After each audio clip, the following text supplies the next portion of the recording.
welcome to Soul Symbols. My name is Shelley. I'm a writer, an astrologer, and a card reader, and I'd like to welcome you to my channel. Happy Tuesday. It is How to Tarot Tuesday. What that is it is a weekly video post that I post here on my channel. Each week we take one card from the 78 card tarot, and the beginning of the video we talk about the symbolism in that card. So the beginning of the video is kind of a tutorial on how to learn the tarot. You do not need to be new to the tarot in order to get something out of the how-to part of the video. Sometimes it is just nice to refresh your understanding, or maybe if you see something that we didn't cover, please leave it as a comment in the description box, under the description box below. The second part of the video is where you, the viewer, get to choose from one of the 3 tarot decks. I pick the 3 decks based on the imagery and how it pertains to the description of the card. And what you do is, after you choose your deck, we'll go ahead and do a quick spread to see how this card manifests in your life. If you ever want to skip the how-to tarot part, you can always go straight to your reading by clicking the timestamp. That is listed in the description box below, as are all the names and authors of the decks that I use. Now, today is kind of going to be a special day for a few different reasons. Today we get to talk about I think outside of the Major Arcana, I think today's card is the most feared and also the most dreaded card that you can get. We are talking about the 3 of Swords.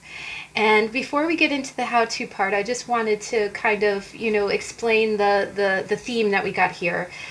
Because the 3 of Swords is not a very pleasant card. And it's funny, I always say there's no bad cards in tarot, because there aren't. Just because the 3 of Swords is a card about pain, it is a card about anguish, a lot of folks don't want to learn anything about it. So, and I understand, that's completely understandable. I always joke, the 3 of Swords is that card that the moment it comes out, it's almost like, okay, shuffle again, right? Or get clarification, right? It's the card that you never ever want to just get on its own, right? You always want a modifier for the 3 of Swords. And that's completely understandable. You want to see what you can do to make the 3 of Swords better. Right. Now, one thing that I've always noticed with the 3 is that sometimes when I'm throwing cards, the cards can get very literal sometimes, where I'll throw one card and then I'll say, okay, that can't be what it means, and then I shuffle again and I get the same card. So sometimes that has happened to me when I've gotten the 3 of Swords and then I shuffle again and then I get the 3 of Swords again, and it's kind of like, it's like the card saying, okay, what did you not understand from the first message, right? It is what it is. It is what it is. But I thought, if you're watching the video at the time that it posts on September 29th, which is a Tuesday, it is also National Coffee Day. And I'm a coffee lover, clearly. And, I've done special posts on National Coffee Day in the past. And so what I kind of thought is, since the 3 of Swords is kind of a controversial card, it's not the most pleasant one, to try to make it a little bit better, let me go ahead and, after we pull your card spread, we'll go ahead and clarify with 2 different decks. The 2 decks that you see here are playing cards. And what it is playing cards can be read one of 2 different ways. They can be read Lenormand style, which is one way of reading playing cards, but you can also kind of read them tarot style. And what it is playing cards are basically like a modern tarot. It has all of the suits that you would with regular tarot, just not the majors. So what I will do, and I have my 2 little coffee charms right on top. I've got the Starbucks playing cards, and then I've got some bicycle cards that are coffee themed. What I'll do is, after we do your personal reading, I'll go ahead and pull one card for each of those decks to say, how can you survive Three of Swords, right? And we'll do that in honor of Coffee Day, National Coffee Day. I also want to just say that you don't have to be a fan of coffee for this to resonate. I also think of it kind of like tea, like you know how in England they always say keep calm and carry on. It's like have a cup of tea. A cup of tea makes everything better. So whether it's coffee, tea, chai, Red Bull, whatever, we'll exclude, alcoholic beverages, but whatever drink just kind of feels like a cup of comfort to you, kind of imagine it like that, and that'll be your cup of comfort for, as a clarifier for your read. So we'll go ahead, and that said, we'll go ahead and we'll get started. So the how-to part, we've got the Three of Swords, again, is one of the most least pleasant cards in all of the minor, and especially the most feared of the sword suit. What you see is you see clouds in the background, with pouring rain, and what you see is you see a heart, a red heart that is pierced by three swords. A lot of depictions have blood dripping from the swords, and here you can kind of see a few little, strings of water, coming through. But the traditional Rider-Waite-Smith shows the three swords piercing the heart, and there being pouring rain in the background. So first and foremost, I wanted to just reference real quick. I did a really good explanation of the Three of Swords. Earlier this year in 2020, in January of 2020, I had the great pleasure of participating in a tarot vlog sprint, where every day I posted a video that answered a question, and it was called the 31 Days of Tarot. If it's here in my playlist on my channel, if you ever get a chance, day 26, it asked me what was the most unique or the most different place that you ever read tarot. And the most original place that I ever read tarot was on a mountaintop. I had gone to a tarot retreat that was in a monastery that was, housed on the top of a mountain in the Blue Ridge Mountains, and it was the most gorgeous thing ever. If you want to see pictures and everything like that, please check out the video. It's day 26. But what had happened was throughout the tarot retreat, and it was actually over the first week of October as well, I had paired up with part of our learning. We had paired up with teams with other people, and we all got to pull a card. And my partner, the partner I was working with, she pulled the Three of Swords. And what you think of, and she said it very, very bluntly, because it's interesting. As you look at the different decks for the Three of Swords, there's very little variance. Almost all decks that you see of tarot, they have the same image. They have that red heart with the three swords in the rain. And my partner, she really said it. She looked at the card and she goes, it means pain. It means pain. And so, first and foremost, that's exactly what it means. It means heartbreak. It means heartbreak. It means three different thoughts or three different minds piercing a red, vital heart. And what you notice, and this was a very good exercise because there's so many cards, especially what we deem negative cards, the cards that are the unforgivable ones, right? The ones that we don't bother to learn about, like the Three of Swords. You just kind of write it off. It's almost like we want to fast forward past the painful cards and get to the happy ones, like the Ten of Cups, But what you see is, and one thing is, we stopped and we analyzed the card.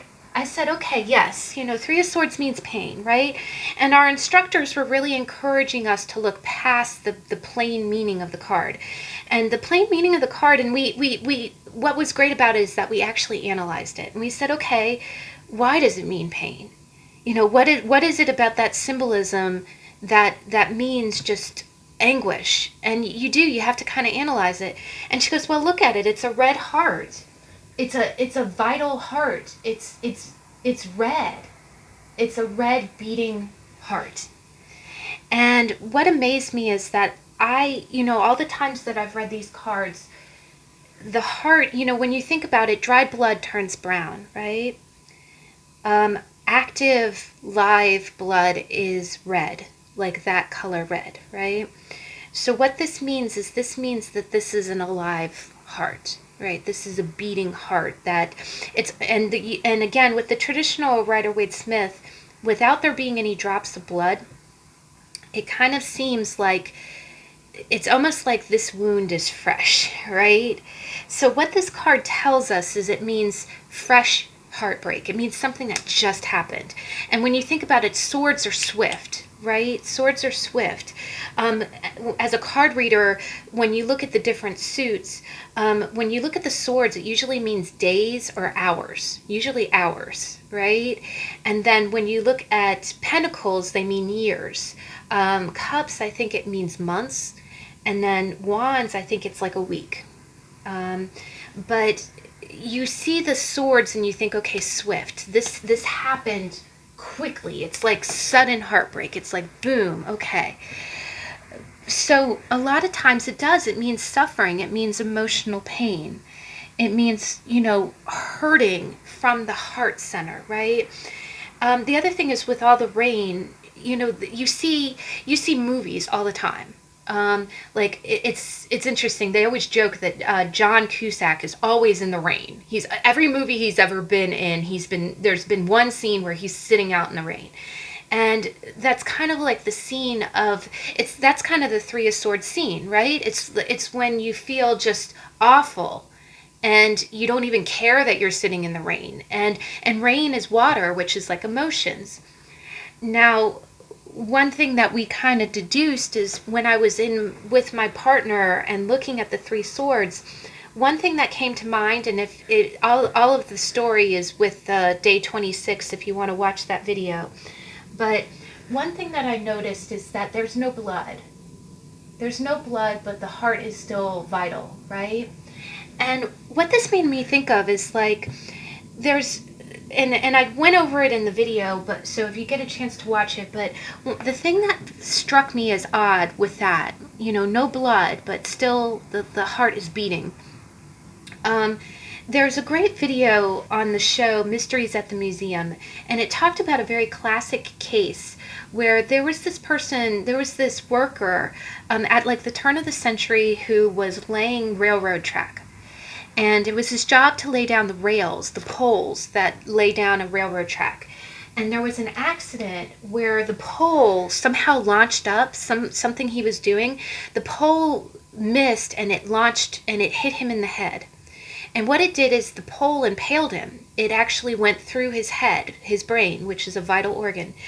And what was interesting is that you would think that type of energy, that type of accident, that type of incident would have killed him instantaneously. But what happened was it hit him in such a way that he was still alive. He was still alive, but he was impaired. And what happened was they couldn't remove the pole right away. Just like when you have an injury, if you've ever been cut or stabbed, or if you've been hit with something like a nail, they always tell you leave it in place, right? Because what happens is if you pull it out, you'll bleed to death. You'll bleed out. So a lot of emergency technicians know this. Don't pull it out, right? Don't pull it out because you'll die. And it's almost like the same thing with the pole in the head. And what happened is a lot of people felt like, okay, the moment we remove this pole, he's not going to live. And what was interesting is that they did eventually remove the pole, and he did. He had changed mental function, but he lived a lot longer than they thought he was going to. I think he lived like 8 to 10 years after the accident, which is very surprising. But he was affected by it, of course, very affected by it. But the first thing that they said is okay, leave the pole in place, which is very crazy, right? But that's what I think of when I see the Three of Swords. I see what it is it means heartbreak. It means getting unsettling news. It means feeling pain, kind of sudden pain. But it's almost like the swords have to remain in place. They're suspended because if you take those swords out, you'll bleed out, right? And with it being three swords, the first meaning that most people think is they think it's it definitely means third party situation. Just like the Three of Cups can be a very happy card, it can also mean about emotional infidelity. It means three hearts are involved in one situation. And here you have three people or three minds piercing one heart, right? There's one love. There's a love that's shared by these three swords, right? And so first and foremost, it usually means heartbreak in the relationship sense that it tends to mean betrayal. It can sometimes mean that maybe you were cheated on. Maybe you are just getting word of something happening. It can be divorce that involved infidelity.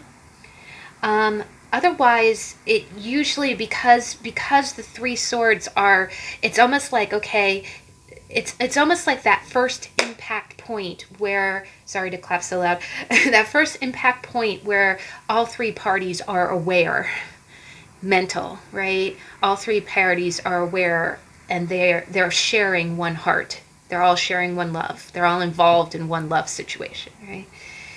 So a lot of times that is kind of, it is that most pivotal kind of painful moment when you realize that you might be in a situation with someone who's really hurt you, but you can't take the sword out yet because you'll bleed out.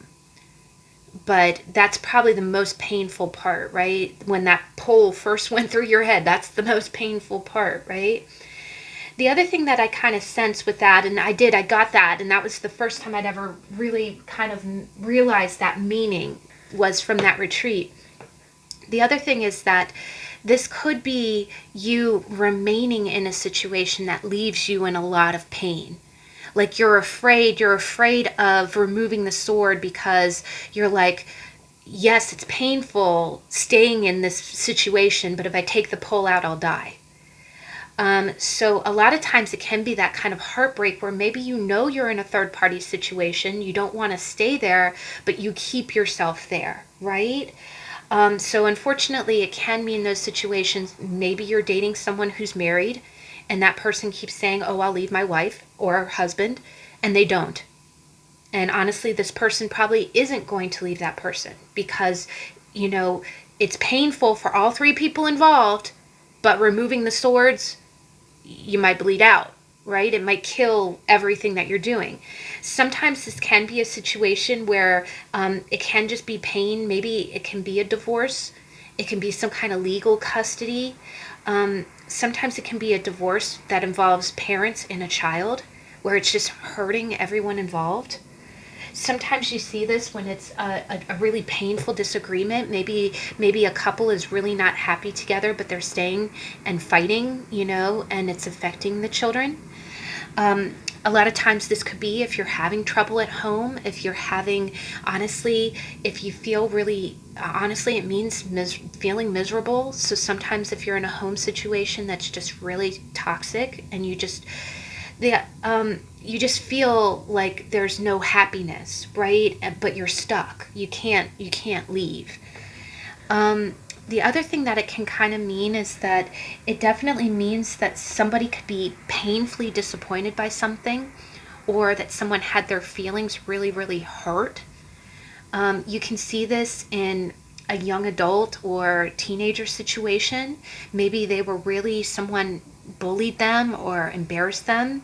Sometimes you see this when you have to go to school, but you're being bullied, or that, you have to go someplace that just is horrible, but you can't, it's like you can't pull the swords out. A lot of times it does also mean feeling separated from someone, right? So sometimes it doesn't even necessarily have to be like betrayal. It usually does mean betrayal. Just to touch on that real quick, sometimes it can be betrayal from someone that you trust, like kind of feeling stabbed. You can see this in friendship situations. Maybe you have three friends and one friend kind of sides with the other and they really kind of shun you. The other thing is that sometimes when you have a fight with someone and it makes you so miserable that you feel isolated, like you feel separated, like you can't do anything, you have to sit in the pain. A lot of times, that same separation is kind of, it can be the pain of loneliness. So maybe you have a spouse who's in the military and deployed. Maybe you have someone who's far away from you.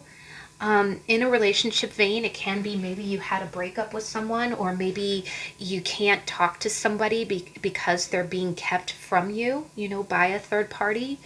You can see this in that situation where maybe someone's parents are telling somebody that they can't hang out with you, or again, you're being forced, to stay away from someone, and it's making you sad, it's making you upset. A lot of times it's really a blatant card of feeling rejected. Again, if someone's making you feel isolated, making you feel spurned. Maybe also with the Three Swords, maybe you're trying not to reject someone else and you have to.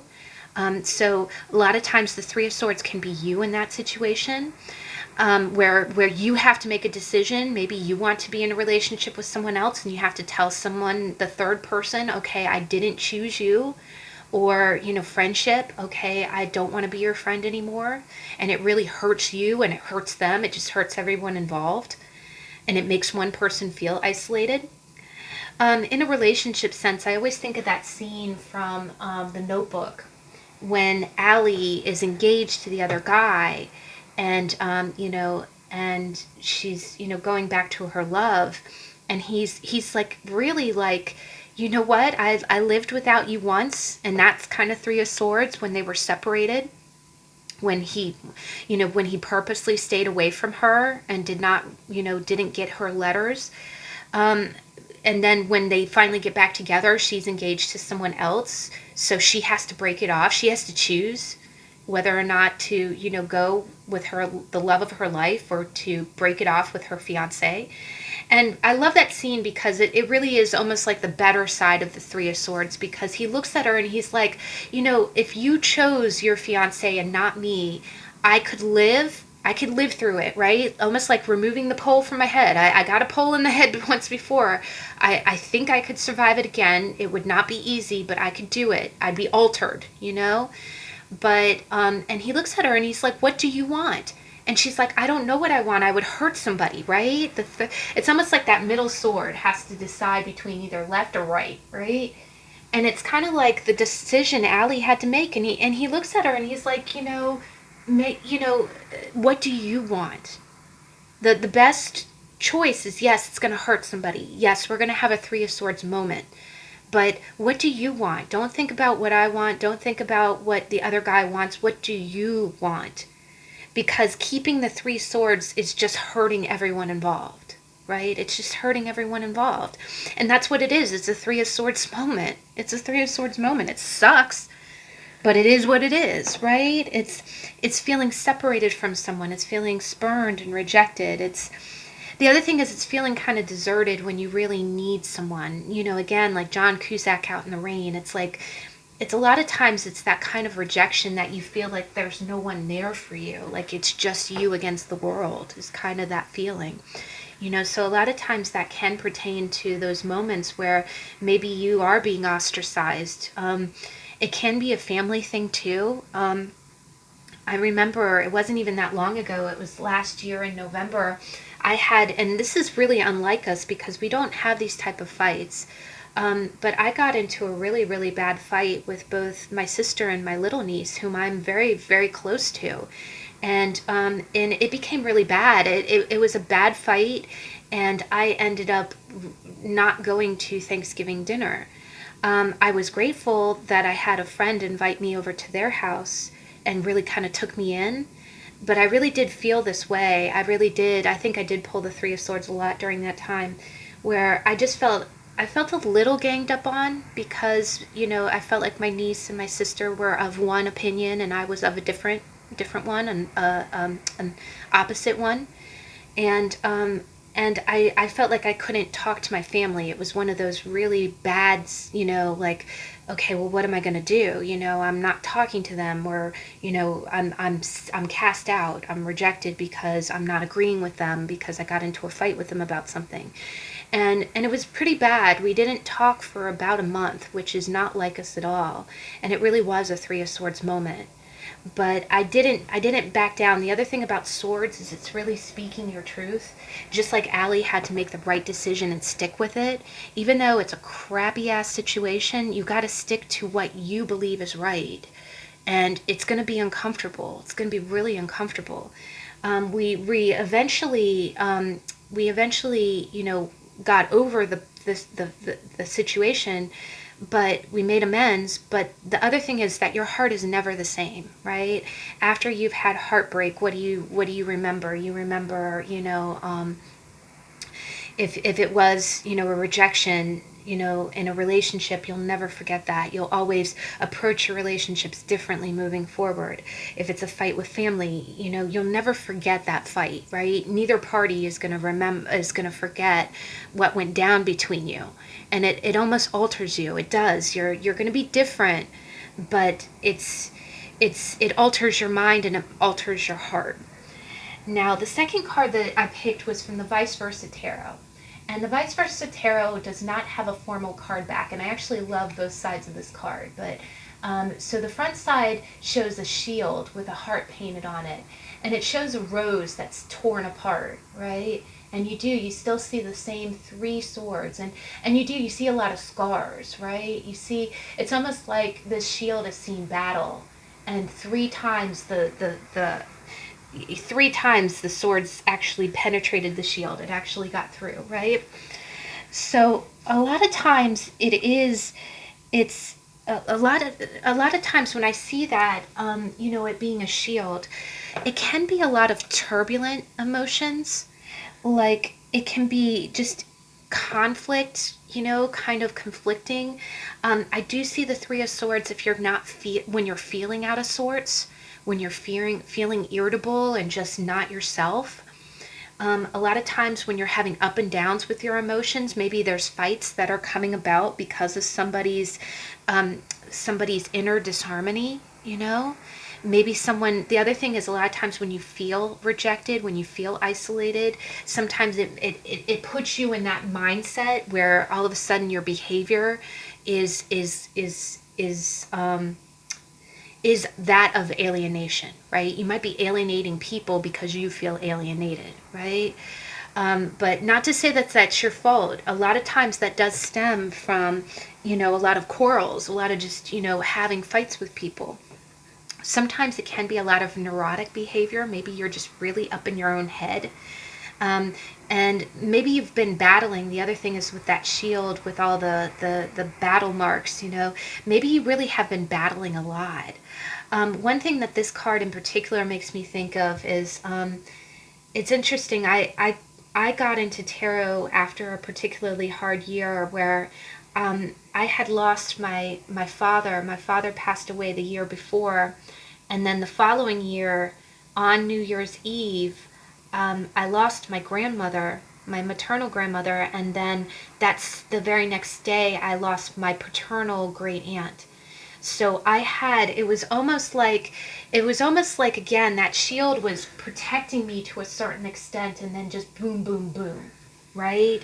Swords got through.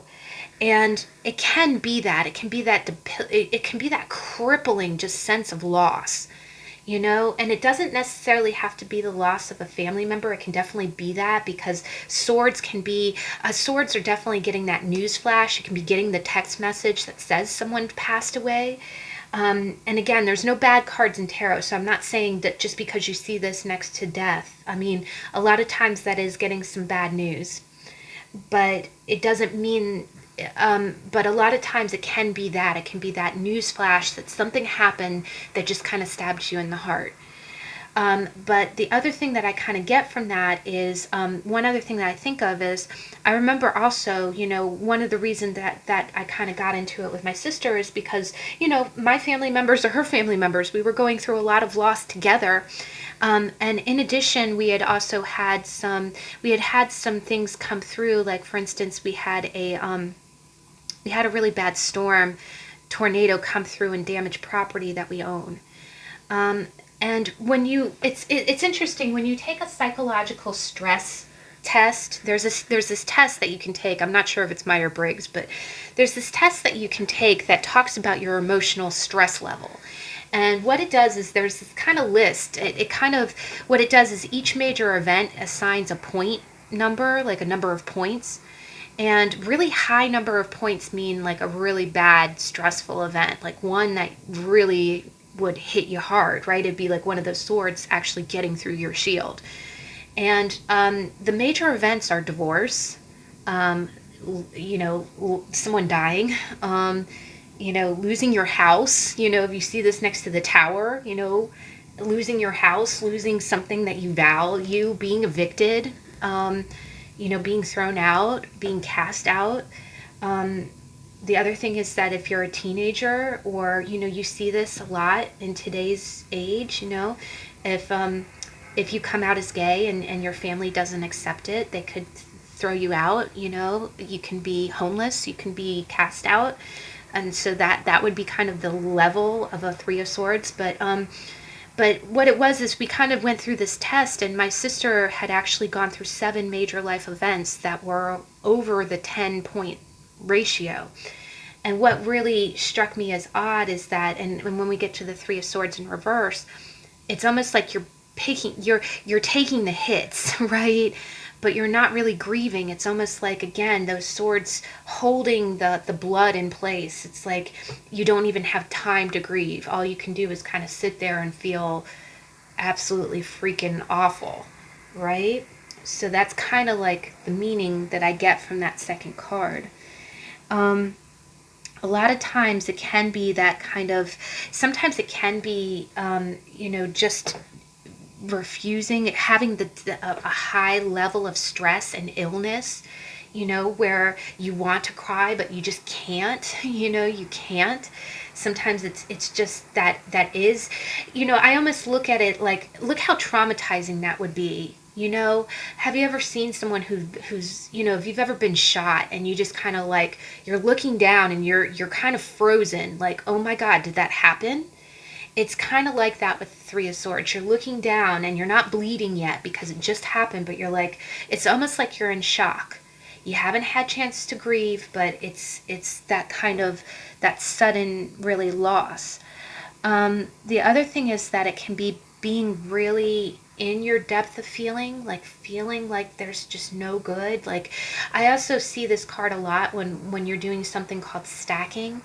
Maybe you did have a lot of major events happen to you recently, and instead of seeing the good, you want to sit in the rain, right? You're in the rain, you're John Cusack in the rain, and all you can do is say, well, this happened to me, that happened to me, this happened to me, and and it's not that it's not legitimate, because by all means you should not block those feelings. If something really horrible hit you, you need to mourn, you need to cry, you need to honor that loss feeling. But the other thing is that it's kind of like saying, well, you can't even see the sun yet. You can't see the sun. You're not even close to seeing the sun. So that's where the Three of Swords is really dreaded, because it is one of those moments when the clouds are just too thick right now. They're just too thick. And again, that rose is completely devoured, right? Now, a lot of times, these type of tears can be shed for different reasons. If next to the Empress in reverse, we'll just go ahead and get a little real, and trigger warning, I don't mean to, it is just giving examples of what this could pertain to. But if you see the Three of Swords upright next to the Empress in reverse, a lot of the times that can be a loss of a child. That can be, it can be abortion. It could be the feelings that are associated with a miscarriage.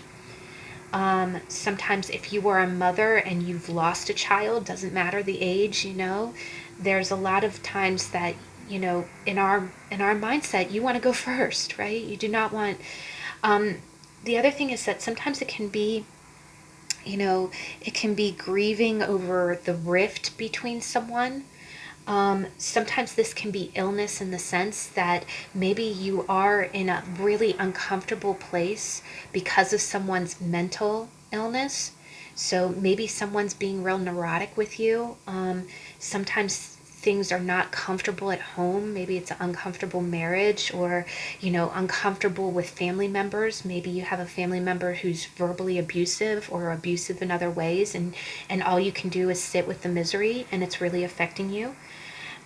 Sometimes it can be mental illness in the sense that, you know, you could, you know, again, it can be, it can be like the loss of a lover, but it can also be the loss of a family member. The last thing that it can kind of be is that it can be like you finding out about, like, not wanting to be a part of any dysfunction anymore, right? So the rift or the separation might be you walking away. So it definitely pertains to divorce.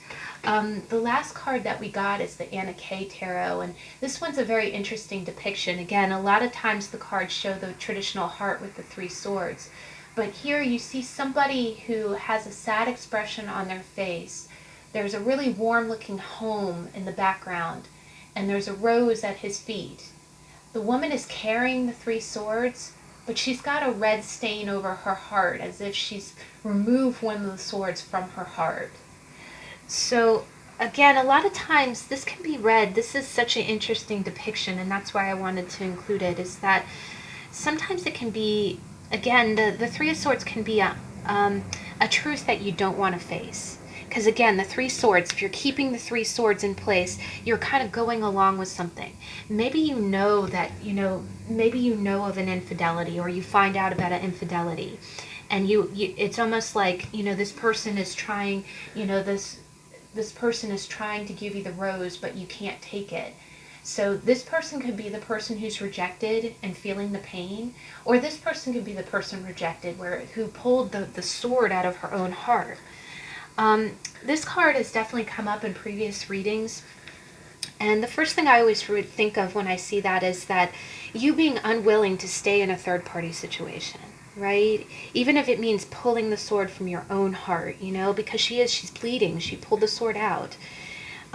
It's almost like not staying in a situation that's going to deceive you or cause you pain. It's not staying in that crappy-ass situation. Instead, you will pull the sword out, but you'll heal, right? You'll eventually heal. So if it's betrayal or abandonment, the other thing is a lot of times it can be abandonment, but you're not going to stay there, right? If it's hurting you, or someone has made you feel this way, you're not going to stay there. Now, lastly, it can be just that kind of humiliating thing. Sometimes you can feel like just that painful embarrassment. Maybe you did have something mortifying happen on a public scale. A lot of times, with the way social media is now, people can be really brutal. Maybe something happened online that just totally, the way that we kind of express, the way that we take action now is all digital, right? Online people troll one another. If it seems like especially if you're in the public eye, if you take one wrong step, you can be stoned to death, right? You can, and it's almost kind of like this here, maybe you are, with it being swords, maybe someone is kind of attacking you online. Maybe you are trying to be isolated, or someone's trying to make you feel kind of abused, causing you anguish.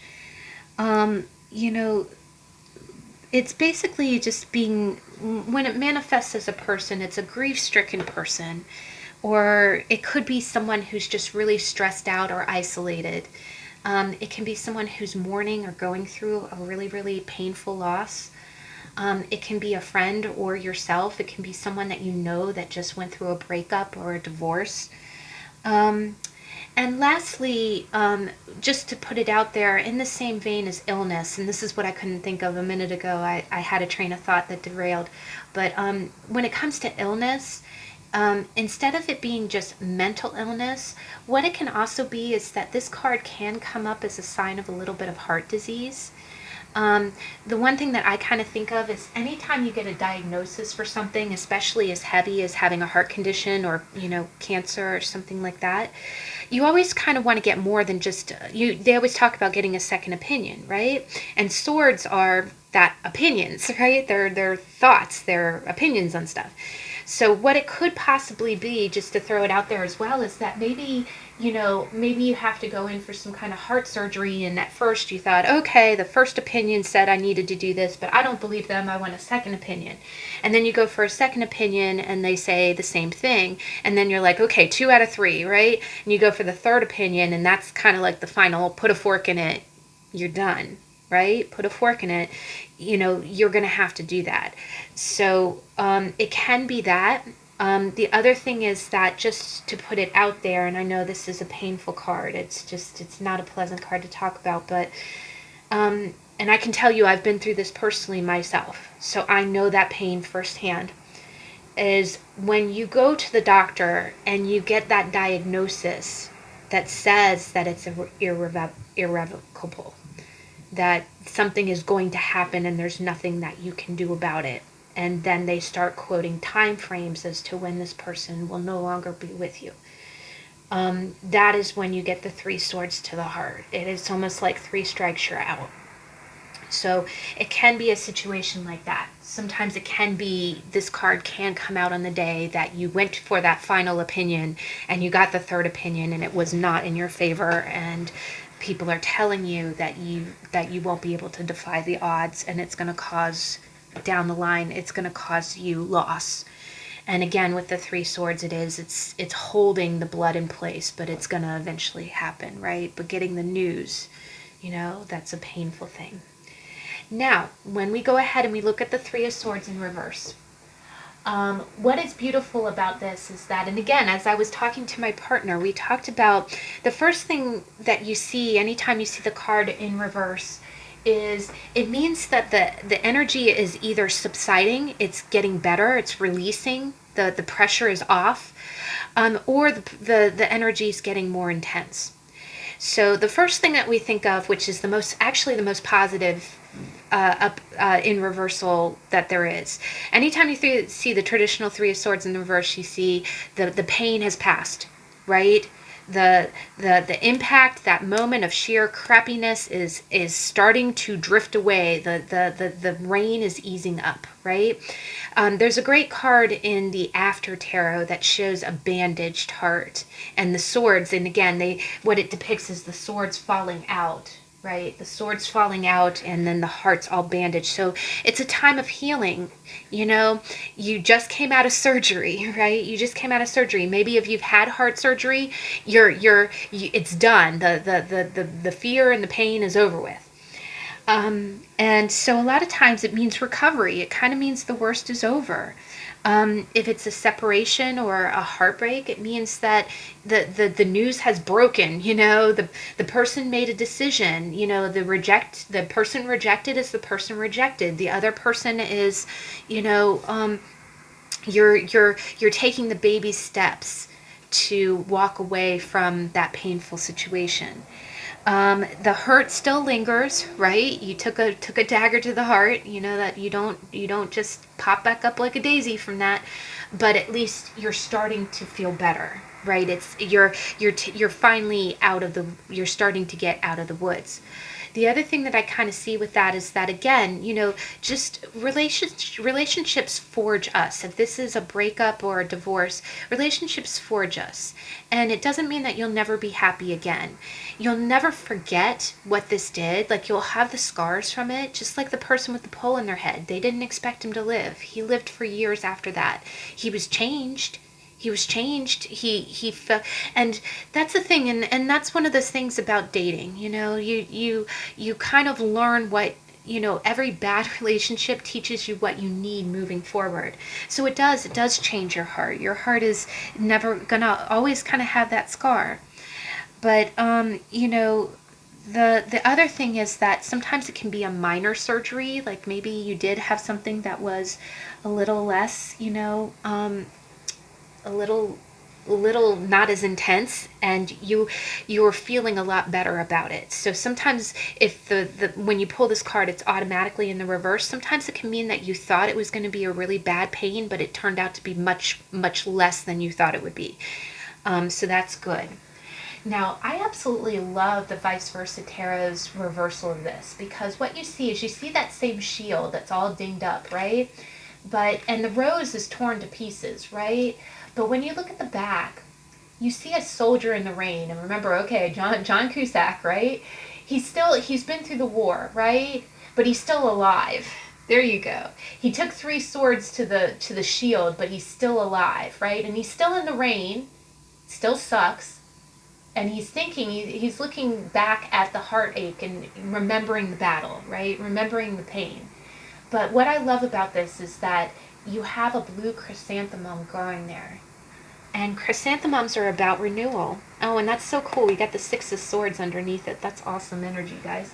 See, so the 3 in reverse is actually, it really is about the heartache ending. It means that you've been through the war, right? You've done battle. And the suffering has been unbearable, and it will linger for a little while. Like, it's still raining. This poor guy's sitting out in the rain. He hasn't gone in, but he still has his armor on, right? So he knows what to do next time, and he's taken his hits. Now, the other thing is that sometimes it can be you getting out of slowly coming out of a mourning period. So you might still be remembering the person. Just like I mentioned, my sister had, how I'd said that she had a lot of major life events, and me too. Not as many as she had. Many of the same life events affected us equally, but she had a few more on top of the joint ones. But one thing that I kind of think of when I see the 3 of swords is that sometimes, just like we said, when you first get stabbed, it's almost like you're staring. If you've ever seen those movies, those about sword fights, when the person gets stabbed, it's almost like they freeze and they look down. It's almost like you're traumatized by it, but with the 3 in reverse, she had several, and myself included, I had several moments where we had so much happening that it was like staring down at that sword and just kind of blinking, like numb. Didn't cry, didn't freak out. Just, you had to keep going in the moment, even though it was excruciating pain. But later, what I think of one thing I think of with the 3 of swords in reverse that has happened to me quite a lot. Have you ever had moments, and I do this with, to this day I still mourn my father, but it's amazing how there's moments that I remember some really painful times of his passing and I don't cry, but then I'll just be walking down the street, nothing going on, and it'll hit me. It just hits me, and then all of a sudden I start bawling.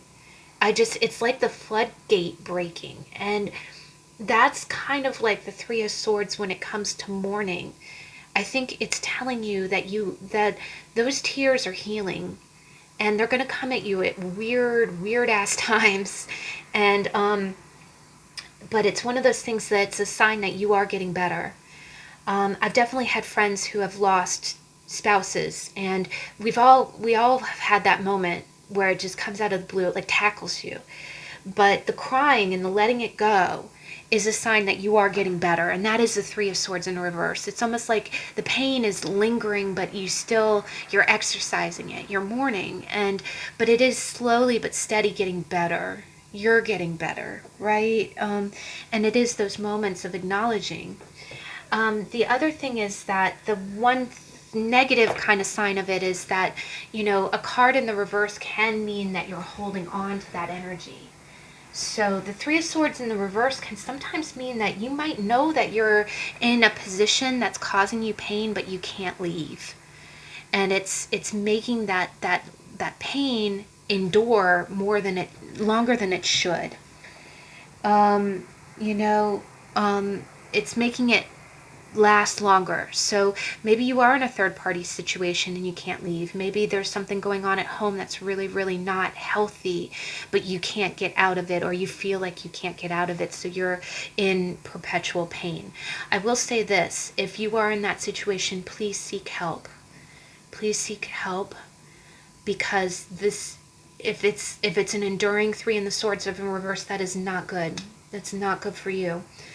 But a lot of times, most of the time, it in reverse means that the swords are falling out, right? That you're healing. Now, one other caveat is that if this does pertain to relationships, the 3 of swords in reverse usually means that this is not a relationship that you're going to get back. A lot of times it means that it is over and done. And again, with that crying and that purging, that kind of real cathartic kind of mourning, it usually means that that's the stages of finally saying, I'm never going to go through that again, right? That this is done, this is done. And then the last but not least, it usually means that if this is pertaining to surgery, that you're getting better, the bandages are on, and that there is definitely a lot of hope for the future. Because after the Three of Swords comes the Four of Swords, and later the Six of Swords, which, that's one thing about the three being kind of early on in the suit, is that for it being as painful as it is, it definitely is, it's almost like getting the pain out of the way so later we can get on to the healing. But wow, guys, so that was that's the how-to part of the read. Again, like I said in the intro, it's National Coffee Day, so I'm going to go ahead and I'm going to let you choose from your 3 decks. After you choose your deck, we'll do a spread to see how this card manifests in your life currently. And again, it's not the most pleasant card, but it's always good to do the how it manifests, because you never know. There might be some way that this energy is kind of cropping up, and seeing it and acknowledging it is very healthy for you, right? The other thing is, we'll go ahead and we'll pull one card from each of these decks to clarify how you can handle this energy as it's manifesting. So of course we always clarify the Three of Swords. We always clarify it. So I've got 3 decks here. We've got the Rider-Waite-Smith by A.G. Mueller, and with it we have a beautiful sunstone. Middle deck is the Vice Versa Tarot. Just to reiterate, there's no formal card back. The back of the card is considered the reversal or the inverse of the meaning. And with it, we have a beautiful Dalmatian Jasper. And the last deck is the Anna K Tarot, and with it, we have a beautiful Smoky Quartz. If you need more time, please pause the video. Please choose from your intuition, and I'll see you in a minute.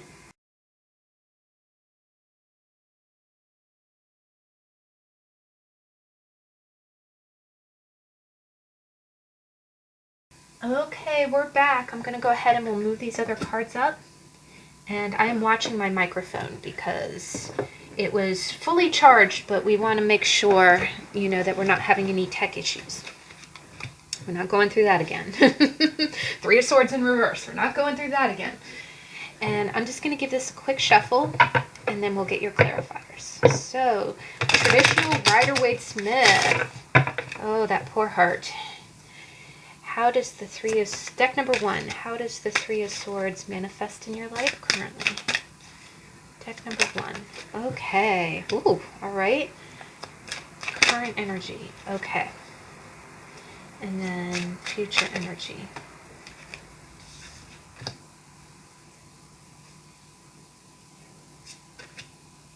These were kind of poking out, and I'm going to go ahead and take it.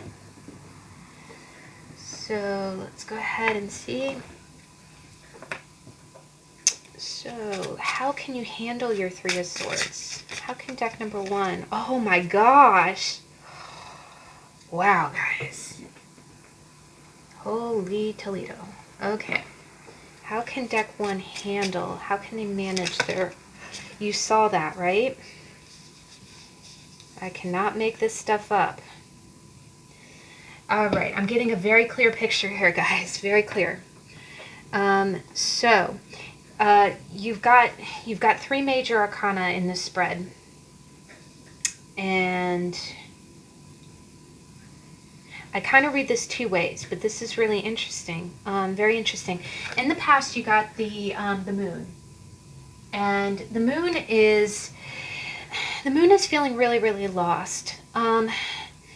And again, with the 2 towers, I really get a sense, I get a strong sense that in the past that you've probably felt like, a little like disillusioned. I feel like growing up that maybe I am kind of getting a sense of a little bit of home life with this. I'm getting a sense of home life, like maybe you felt a little bit trapped or unhappy, by things that were at home, but you really, you almost felt, this is, the two dogs are, the domestic dog and the primal wolf. It talks a lot about deep feelings inside, and not, it's almost like your base instincts versus the appearance that you give to the world. But the moon is definitely a lot of churning emotions. With this Three of Swords, I do think that maybe this is some irritability. I do think it's some up and down moods where you just feel unhappy. You don't feel happy. And it's kind of debilitating. It's keeping you in a space of misery. And in the past, I feel like you've definitely felt a little bit lost, like you just didn't, you look at the expression of the man in the moon, and it's just kind of like, it's just anguish, it's kind of pain. It's like you're not sure what to do. You're not sure what to do. The other thing that I kind of read it with is that, a lot of times the Three of Swords can be a third party situation, and we've got two counterparts here, and then we've got a king of fire, and next to the Empress you've got the Page of Pentacles. So definitely, guys, you know what, I'm seeing a little bit of a family dynamic here. This, what it could possibly be is, it could potentially be that this could be a situation of divorce, because your present energy is the Emperor, but the root energy of the, okay, I'll read this both ways just so we can kind of get some clarity. I think what's happening is that in the past, and it could be potentially growing up, well, we'll read it both ways. Sorry, guys. Sorry to jump around. It's just there's definitely some different interpretations here. Present energy is the Emperor, and that is a man with a plan. This is the King of Kings. This is the ruler of kings. And the ruler of kings has everything under control, right? He runs the show, right? So a lot of times this can be a father figure, right? I always see, anytime I see the Emperor, I always kind of thought of my grandfather. And it's interesting, I have a lot of military men in my family, and anytime we would sit down to dinner, that was crazy as all get out, that, we'd sit down to dinner and you'd have like Navy SEALs, Marine, Navy, Air Force. We'd all be sitting around the table, and you would think those are some tough as nails guys, but, my grandfather would sit down in front of my uncle and my dad, and he was the man, right? Like when, my dad could be the King of Wands, but my grandfather was no doubt the Emperor, right? He was the ruler. He called the shots when it came to kings. And what it is the Emperor and the Empress are counterparts. It's divine masculine and divine feminine. It's like mother and father. So what I can kind of see is, one way that I can kind of read it is, I get the sense, like, I'm getting kind of a feeling like you're kind of the King of Wands. And you could be a man or a woman in this energy. But I do get the sense that maybe in the past you really were just, I am getting kind of an uncomfortable home life. Almost like things going on at home is causing these Three Swords. And it's almost like the Three Swords is Empress, King of Wands, and Emperor. And you see how the King of Wands is holding his wand to the side. It's almost like he's defending, he is. It's almost like, so the two ways that I read this is, one, that it could be that you've been having some kind of dynamic with your parents.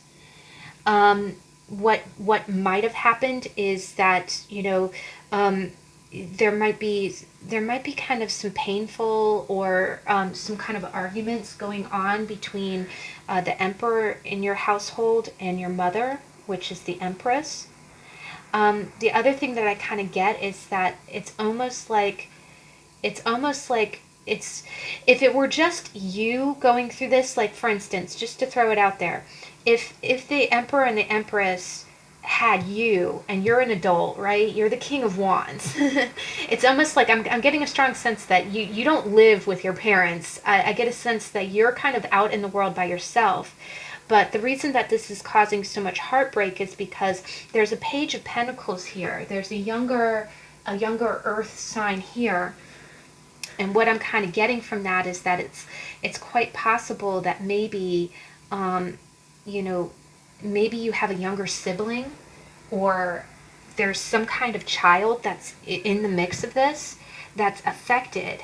I do see that the Empress is right next to the page, so it's almost like you are defending in this separation. It's hurtful for all parties involved, but it's almost like you're defending the Empress and the Page of Pentacles. I do see that this is some kind of family dynamic. And it's almost like you're on the side of the Empress. You would be defending your mother and also another young person. And this could be a grandchild. It could be a grandchild or a younger sibling somehow. Now, the other way that I kind of read this is that it's quite possible that maybe you became a father or a parent, and you were really kind of, it's almost like you had to go into your power. You kind of had to, you had to call the shots, because the moon is really, these are two major arcanas. The moon is like really not knowing where to go, is feeling really lost, and it's also about a lot of emotional upheaval. And the Emperor is really about being controlled in a real world sense. So I almost get the sense that something's been going on where you have not been happy. Something is keeping you, and again, with the Three Swords being stuck and there being no blood, it's almost like you've been stuck in a situation that really, really makes you unhappy. And under the surface, in the past, you've always had these churning, really upset emotions. You didn't know where to go and how to get away from this pain. And maybe you have an expression through work, or through kind of being the leader, being the man, being a CEO. That's another thing, is that maybe you've really come up in the world. But the other thing that I kind of see with that is that this is a father figure.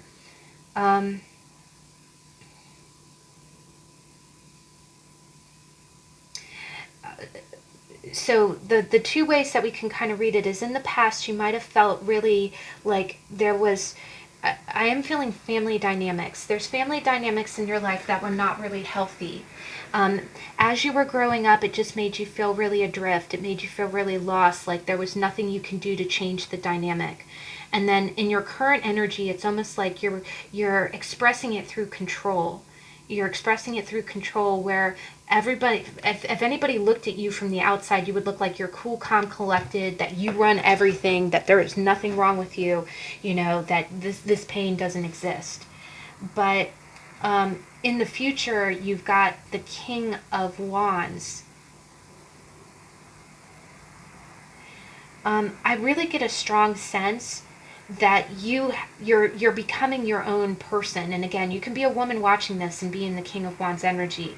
You're defying. I'm seeing a strong kind of defiance here. It's almost like I get the feeling like you have kind of grown. You've dealt with your own sense of discontent. You've walked through the valley, because that's the other thing, is that both of these cards pertain to it being darkest before dawn, right? Like walking through the valley is what I keep hearing. You've walked through the valley. You've walked through the valley of some really dark kind of masculine influences, and you've become a better person from it. It's almost like I've always used the phrase, when you have to be your own man. Sometimes you have to be your own man, and sometimes that can be really hard, because the other thing about the Emperor is that he's the real man's man, and the fact that, this would be the father who says that it's not okay for his son to cry, right? It's not okay, and he's not a bad person. The Emperor is a very strong person, but he's tough like that, right? He sometimes sees the expression as weakness. Like he wouldn't tolerate he wouldn't tolerate his son acting like they had deep feelings, right? He'd almost be tough on the kid for their own good. And what I'm kind of getting is, it's almost like you grew up with that mentality, and you're protecting another young person from that energy. Like you're like, okay, you're not going to do to this person what you did to me. you know, and it's causing conflict. It's causing conflict. The other way I can read this is that maybe you had kind of a tough either father figure or an absent father figure, which made you feel really lost. It hurt. It made you feel really abandoned. It made you feel alone, like you didn't have anyone to rely on, and it was just a constant pain that you lived with. So when you grew up, you became tough like the emperor, right? You became your own man. But then when you became a father, you realized, okay, I can't exude that same energy for my son, right? Because the other thing is that this could be a family like this, right? You and the queen and the empress could have a child. I'm definitely getting a sense of a child here.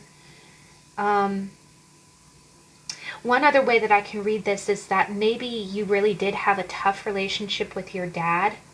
Like your dad was really hard on you, but your mother was the one that was actually pretty nurturing. I think it's almost like the reason that you're not screwed up.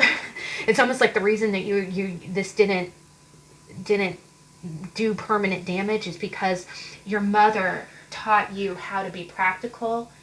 You know what it is that she wasn't coddling you, but she taught you how to value. Like the pentacle is the value, right? So it's almost like she taught you how to value yourself, or she taught you that how to be practical, because that's the other thing. One thing I always see is anytime I see pentacles always go over well with the emperor, because it's almost like, not to sound funny, but if you have kind of a sensitive young man, and you have a more militaristic kind of father figures, like you're not allowed to cry, you know, you're okay, stop coddling him. One way to kind of get around his you know, the tyranny of being really pressured is to be successful in business, right? And pentacles are business. It's what people value, right? So maybe your mother's way of helping you survive is you grew into the King of Wands, right? Because what it is this is root energy. This is root energy. The reason that you're the King of Wands is because of an Empress and a Page of Pentacles, right? So that's where I read it one of two ways.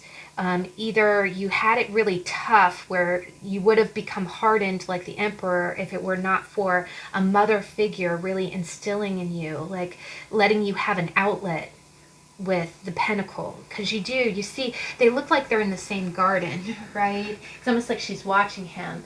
I almost get a sense, maybe this is almost like memories, because the King of Wands is he's an outgoing person. This is the kind of rough and tumble king who's not afraid to go out in worlds. You know, they're the folks who can skateboard and ride motorcycles and jump out of planes. And you know, the pentacles are the people who, you know what I keep seeing? I keep seeing an image of somebody holding a caterpillar or holding a snake, or, you know, maybe your mother really did encourage you to kind of get out into nature. And that was, you know, that was nurturing, because you see how much greenery is in the background there. It's almost like they gave you that growth, because when you look at the King of Wands and you look at the Emperor has a lot of desert. He has a lot of mountains. It's and orange skies. And not to be weird, guys, but if you're in North America, in the last couple of weeks there were really bad wildfires in Colorado. And it made the sky this really eerie orange. And that's what almost reminds me of that. It's like, you know, it's like the guy who, it's unnatural. I keep getting unnatural. But you're kind of a mix in between, right? You're not this orange skies person, right? You can breathe. And you have a blue sky, but it's you don't see trees. You still, you know, you see like a desert climate. So I do get the feeling, that's where I'm getting the feeling that the King of Wands is the child of these two people, because he's almost like a perfect mix in between. And the reason that he's a perfect mix of in between and not completely hard ass like the Emperor is because some kind of nurturing that he got from his mother. It could potentially be that you have a child or that you're protecting some kind of child, like you're protecting a woman and her child. Okay, wow, guys. Okay, one last interpretation just to throw it out there. Maybe this is a love relationship where if you're a woman watching this, you could be the Empress and you could have a child, and this might be a divorce from your ex-husband or ex-spouse, and you're with somebody who's the King of Wands, and this person is kind of almost protecting you.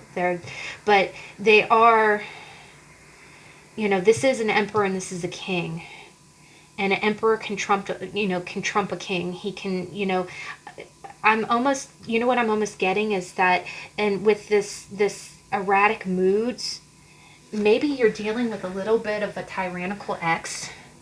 Maybe you are dating someone who's trying to help you or protect you, but they are fearful of this person, or there's drama because of a blended family, which is really rough because this is the Page of Pentacles. They're really darling children. They're really sweet kids.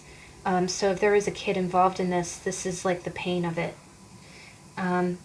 But maybe that's your situation. Maybe you're a single mom and you've met someone who's really dynamic, really charismatic. Also, the King of Wands is definitely about honor.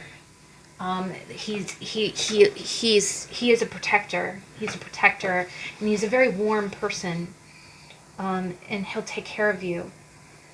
And again, with the Page of Pentacles, I see someone like holding a salamander or something. But I do kind of see, and the Emperor's not a bad character. It's just in this dynamic and it being right under the Three of Swords, it's almost like you've gone through a lot of emotional upheaval, and it seems like because of a third party situation that's just causing a lot of unnecessary pain. But I would say that it might be because of a divorce. Maybe you're separated from your spouse and you're dating someone new, and this person is out to protect you, but the Emperor, the Emperor is really, because the other thing is the Emperor and the Empress, they look straight ahead, and it's like they're looking at each other, right? It's like they're staring each other down, right? And then the King of Wands is looking over at the Emperor, and his stance is, the root of his stance is the Empress and her child.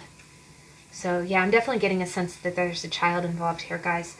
And the two cards on how to handle the Three of Swords, the two cards that you got is you got the Ace of Spades and you've got the Eight of Spades. And these are more swords, by the way. We're reading it in a tarot sense.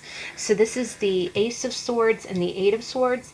Now, one other thing is that with playing cards, the Ace is not normally a good card. It's normally a little bit of also kind of like a stabbing card, which I think is a little bit, because the other thing is you got something that means a sword, and then you've got kind of an upside down heart there in the latte. So I don't think it's bad, but you know what it almost makes me think of? I think that there's going to be an epiphany. There might be some kind of, the other thing that I kind of see when I think of the Ace of Swords is I do think the hand of justice. I think the universe, because the Ace of Swords is the hand coming out of the clouds.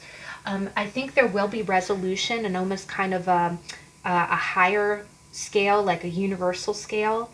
If you've been fighting a battle with somebody, I think it will work itself out. But the problem is you are still going to feel very mentally trapped.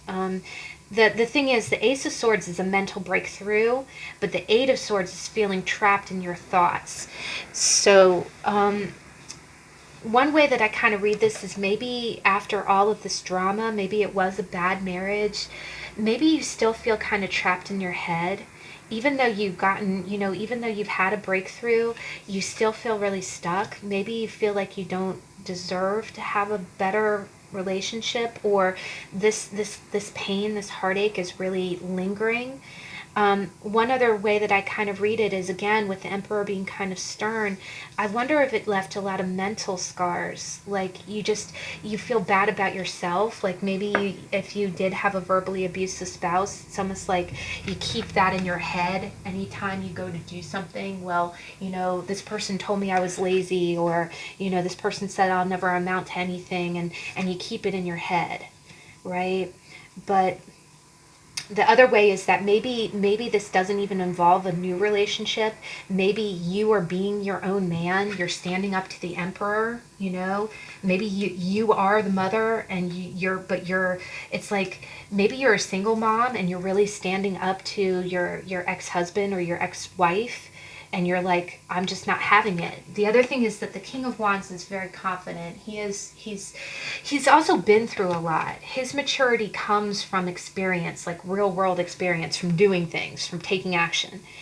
But I do just think that the solution to your Three of Swords,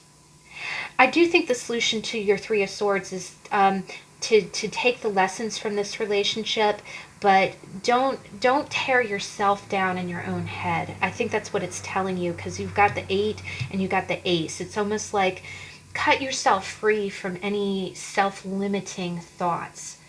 Just because someone hurt you, or and believe me, I know it's all that preachy self-help that just seems so trite. Okay, you go through a messy divorce and see how hot you feel, right? But whatever this is, though, just know that the key to dealing with this energy is that you are going to have moments of feeling really trapped in your head. You're going to have moments where somebody's words linger in your mind, or you're going to feel like what happened to you was your fault, and it's not your fault. And having the mental epiphany, almost kind of like, bunk that. Okay, this happened, it was crappy. Moving forward, just kind of be in that King of Wands energy. Be confident, be strong. He's taken a few hits. But you're going to stand up for yourself. And the best way to stand up for yourself is to definitely try not to get trapped into your own thoughts, or think that, know that you deserve happiness. I think that's what it's kind of telling you. But wow, guys, oh my gosh, that was intense, but that was good. I'm glad we got the playing cards to help clarify, especially with this card. So moving on, we're going to go ahead and we'll do the second deck, which is the Vice Versa Tarot, and it has that really cool card back. So deck number 2, make sure microphone is working. Yes. How does the Three of Swords manifest in deck?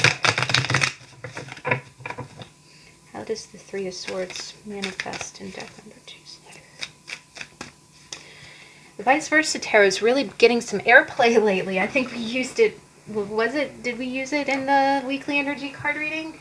So, but there definitely has some good images for the sword suit. So Three of Swords. Ooh. Okay, past energy.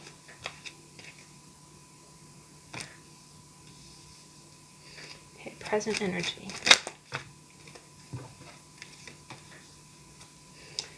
Future energy.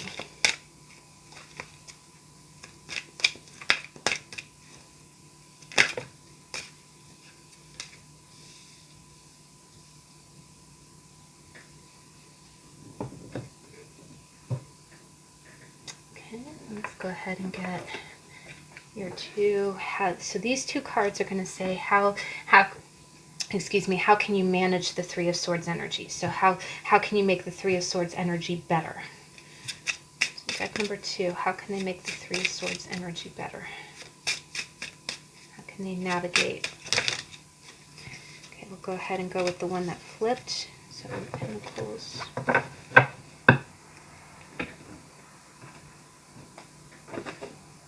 And how can deck number 2 manage the Three of Swords? Ooh, that flipped. Oh, we got a lot of Pentacles energy. That's good. That's very solid.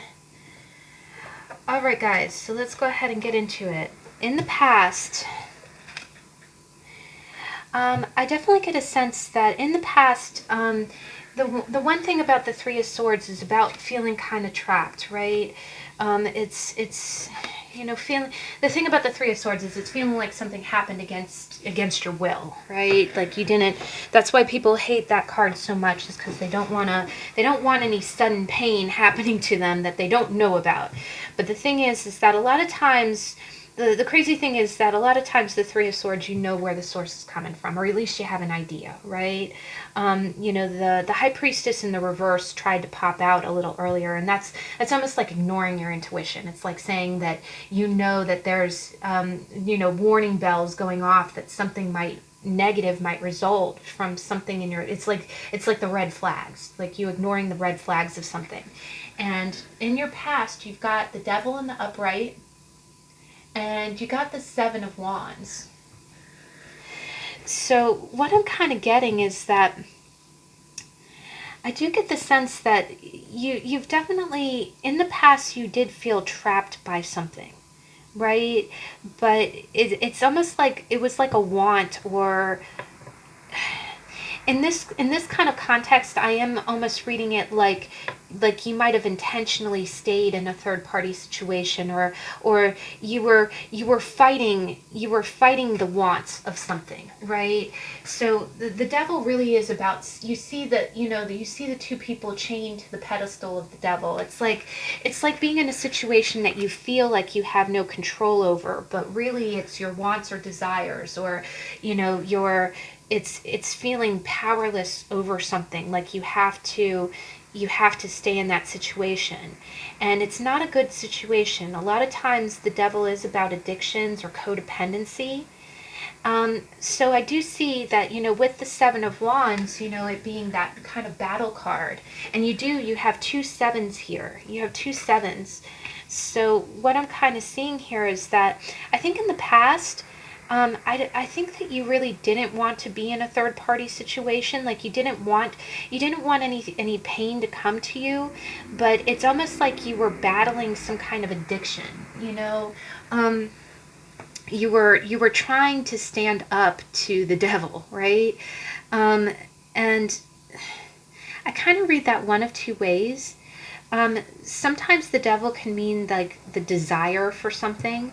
So what and especially with it being the Three of Swords, it could be that maybe you were in the relationship with one person, but you were really, maybe you saw another man, another woman that you kind of caught your attention, but you were fighting it, right? You were like, okay, I'm gonna stick with my relationship. Or, the other thing is that maybe you were refraining from getting into anything committed, if you felt like you were going to have a wandering eye. The other thing that I can kind of see here is that, sometimes it can be codependency or addictions in other ways. It can be addictions in the very literal sense, that maybe you have, addictions to some kind of substances. It could be alcohol, it can be weed, it could be caffeine, but usually it's the more heavier stuff that kind of, because that would cause a separation from someone. If somebody is if you're not staying clean, or if you're not staying sober, or if you're fighting it, you're trying to stay clean, trying to stay sober, what it could be is that it is, I am almost getting kind of a sense, I keep hearing the word, what is it when you sit someone down? Intervention. I'm hearing intervention. And what it is that you were kind of fighting your own codependency, you were fighting your own addictions, and you were trying to keep it in check.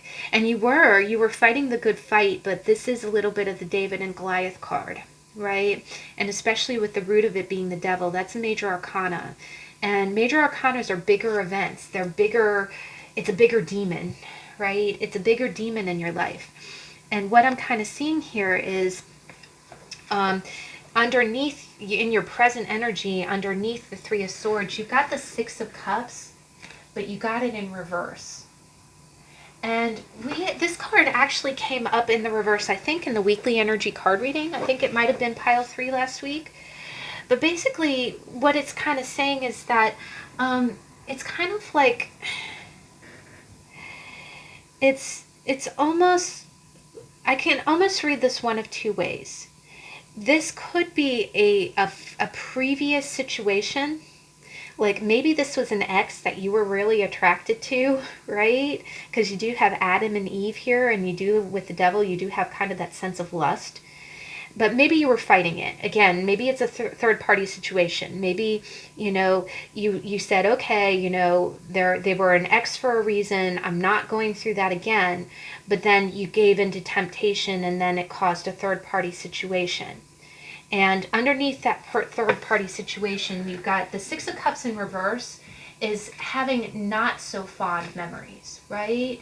Maybe you went back to something that has never, how there in relationship psychology, there's this concept that talks about, have you ever broken up with someone and then some time passes and you think, oh, but look at all the cute pictures they're posting on social media. See, they weren't that bad, It's almost like as time passes, you kind of forget what was bad that went on between you, and you start thinking, oh, okay, well, they're not, it's not that bad.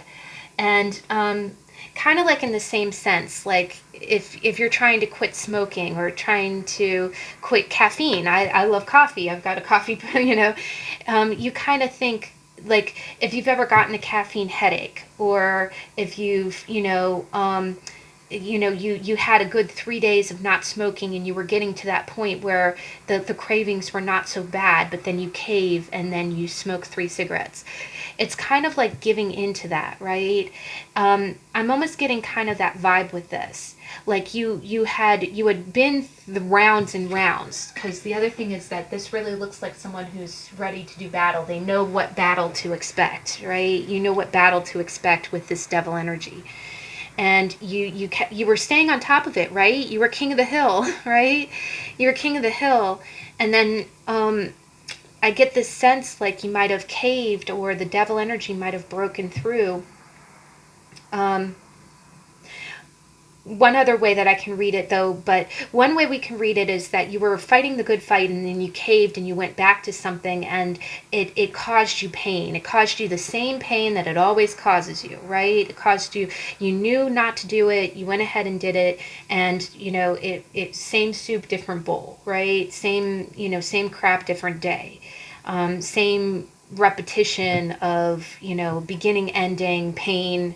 Why did I put myself through that? Because you see the hands on the hips, like, okay, everything, this is, when we first met each other, it was like this, and now it's like looking back going, okay, it's not the same. It's not the same memory anymore, or the relationship was more perfect in my memory than it is now, and I can't recreate it, right? You can't go back again, right? They're memories in your mind that are really beautiful, but you're not going to recreate them no matter how many times you've relapsed. The other thing that I'm kind of seeing here is that one other thing that I might be seeing here is that you might feel like you might be holding down the fort, because the other thing is the Seven of Wands is that holding firm, like I shall not yield. It's almost like you want to cave and go towards something, but it would cause pain, right? If you give up and give into your desires, or give into your codependency for something, it would cause pain. And it's almost like you're refusing, because the Six of Cups is a reconciliation card as well. And it's in the reverse here, so it's like you're refusing to reconcile, you're refusing to go back, but it's causing you pain. It's causing you pain. It's also causing you separation. Maybe you feel like you're really alone. You're feeling apart from this person. Or again, you're feeling some really deep desires. You're feeling dark desires, and these desires are making you feel like there's no light, right? And it's the other thing is, it's making you look like your past memories were just. The other thing that I'm kind of getting here is it's almost making you look like you're looking at your past memories like you can never have them again, like things will never be happy again, right? But underneath it, Yeah. One last thing is that maybe you feel like you could be working out some demons. Again, intervention. I think you might be having an intervention with yourself, because you have experienced pain because of some kind of codependency or addiction. So you're really trying to, I think what you're doing is, it's almost like you're isolated, you're separated. This, whatever this past was, caused you pain. And it's almost like you can't go home again. You feel like you can't reconcile or go back to someone until you, there was definitely some kind of heartache that occurred from this.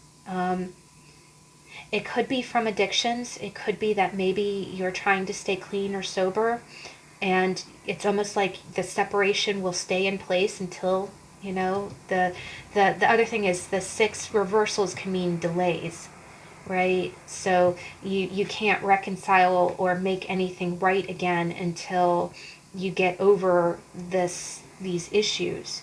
And what's interesting is that your current energy is a reversal, and your future energy is also reversed. So I do think that you're working on some kind of inner demons, whatever these addictions or codependencies are. It's causing you a lot of separation and pain. I think it might be causing you separation from someone that you really care about, but you can't go back to that person. Like you can't have those good memories again until you get past this heartache. And your advice cards actually kind of came out under the current energy, so we'll get into that in a minute, and we'll kind of clarify it with that. But your future is also kind of blocked. I'm almost getting a sense like this heartache you're kind of living. It's almost like you're living with the heartache, even though it hurts. You're living with the isolation and kind of separation, because I can read this one of two ways. It's almost like you feel like you can't, you feel like you're constantly fighting whatever codependency or addictions, whatever this devil energy is. It's holding you down, and it's almost like you have to remain vigilant with it all the time. It's like your constant companion, and you're not going to be able to totally give it up or vanquish it, because the 7 is a constant battle, right? And it causes pain to you and other people, but it's almost like, it's almost like you're saying, well, I can't, I can't have this happiness. I've got to live with this. If I'm gonna stay with what I do, if I'm going to continue doing what I want to do, then I can't go home again, right? I can't go back. I can't reconcile. I can't make this right. It is what it is, right? It's just pain. It's just going to be separation and pain, and I've just got to deal with it, right? Because there's no going home again. And the future of that energy is, you got the Queen of Wands, and you've got the Hierophant. So what I kind of see here is that, first off, I'm getting a strong lack of faith. I'm getting a lack of faith. The other thing that I kind of see is that the Hierophant is very much a mentor. So maybe you could find a mentor, but you're refusing to. Or maybe you almost, the other thing that I kind of get is that the Hierophant usually means the status quo. It's kind of like going along, following the group, following the guidance, the higher guidance of a group or something higher than yourself. And what you see here too is that, you see 2 acolytes there, and you see the Hierophant there, but the Hierophant in reverse, you see like a baby holding a key, right? And this little figure is a sign of fertility or growth. So what that's kind of telling me is that you could grow past this pain. Like, I do think that you can, and the other thing is that the devil and the Hierophant are parallel to one another. So I do think that you could find in the future, you could find salvation, but I don't think that you're really willing to. Because that's the root of the energy, and the crown of the energy is the Queen of Wands in reverse. you see people kind of turning their back, right? Kind of turning their back. So one way that I kind of read that is that you could stay in your current energy of not of not getting better, like whatever your vices are, whatever your addictions, whatever you feel codependent on, you're just going to stay with it, right? Even though it kind of isolates you and it kind of puts you in pain, because you're kind of, it is a little bit of a pessimistic mindset. It's just like saying, okay, well, those memories are in the past. I can't make it right. I'm not going to try. And that can mean one of two things. It can mean that it means alienating or separation from a Queen of Wands, someone really dynamic, someone that you're really attracted to. And because you refuse to follow the status quo, it's almost like, okay, well, in order to be with this person, I have to exorcise these demons, so I'm not going to. And it does almost look like an intervention where if a Queen of Wands approached you and said, okay, I want you to give this up, or I want you to work on this for the sake of our relationship, it's almost like you refusing to, or you refusing to change, is making her to kind of turn her back on you, right? And with that turning of the back, you feel like the solution, to your problem is with her, to be honest, this could be marriage. It could be that you really want to be a better person for this Queen of Wands. You could, because the Hierophant does rule marriage, and you've got a baby here holding a key. So the key to your situation would be willingness to change, willingness to address this pain, turning the Six of Cups upright again, turning the Six of Cups upright. The other thing that I kind of see is that if this is your energy and you're manifesting as the Queen of Wands in reverse, so what I kind of see is that I see in the future, the other way I read this is that if you make no change, you're going to be staying in a position of pain, because you're writing it off as just being like, well, things are just not going to get better. I'm not, it isn't that you don't want to try, it's just you really feel kind of hopeless with it.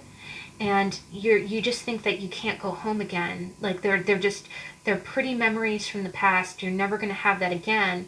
And what it does is it makes you feel very unempowered, which is the Queen of Wands in reverse. She's not feeling like she's in her power. She's feeling weak, and it's almost like this inner energy wants to turn around. You want to be this woman, right?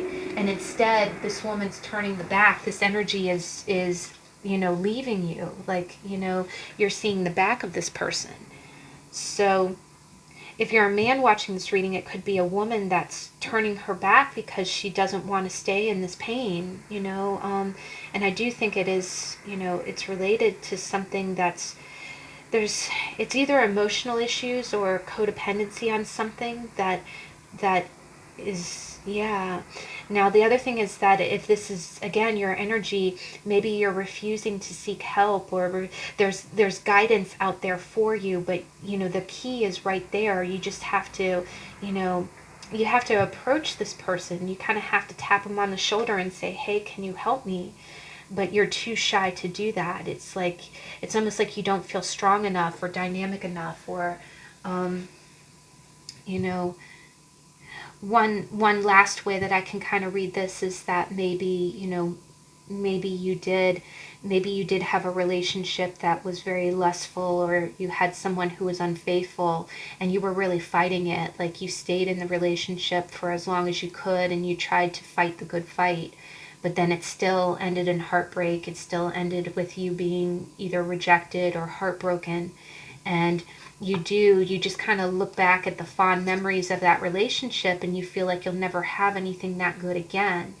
And by holding on to that pain, it's not letting you evolve. It's not letting you ascend.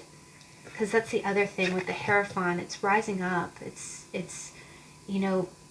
being closer, it's having faith and I'm hearing ascension. It's ascending into a new dynamic power that you can have whatever you set out to have. You know, you are the Queen of Wands, but right now you're not embracing that power because you feel like, well, this past is the only thing that I could have. The other thing is with the devil, it can be also holding on to something that wasn't good for you. And it did result with exactly what those kind of relationships end with, which is the Three of Swords. It's almost like you know that it, you know, not in a bad way, because I've definitely, we've all got jackets for that club, you know.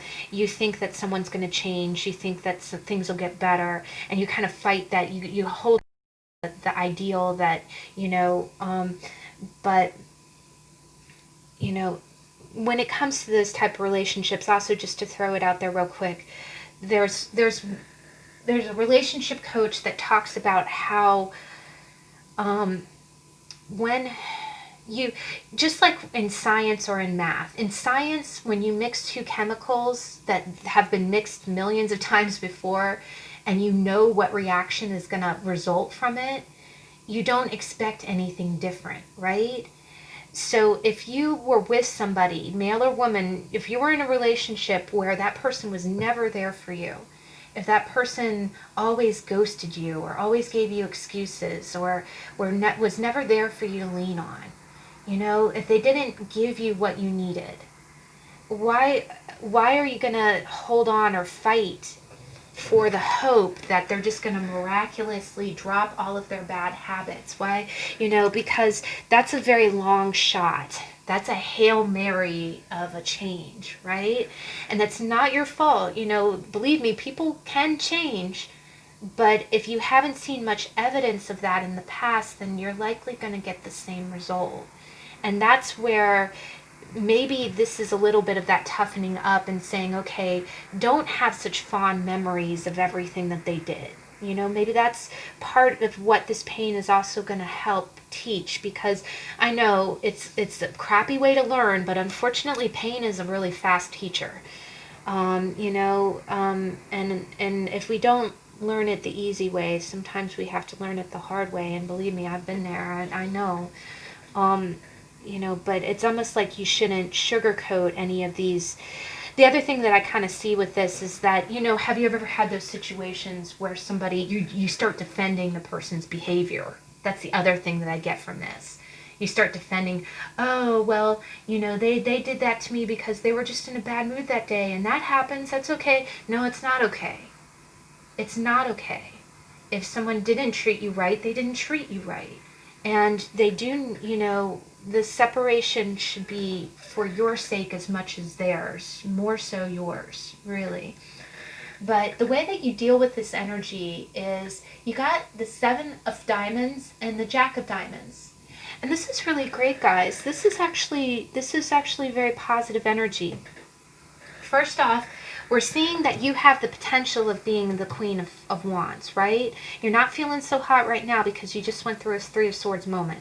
And again, I said it in the intro, you're not going to jump up and bounce back like a daisy. You're not going to spring back like a daisy after having a Three of Swords moment. That just doesn't happen. We're going to bleed for a while. That rose is annihilated, right? But the way that you handle that energy is Seven of Pentacles is taking stock, right? It's that we had a tarot on it not too long ago. If you want to watch that video, it would be most helpful in helping you exercise, because this is a little bit of tough energy. This is hard energy. But take stock of what you have. I think that's what it's telling you.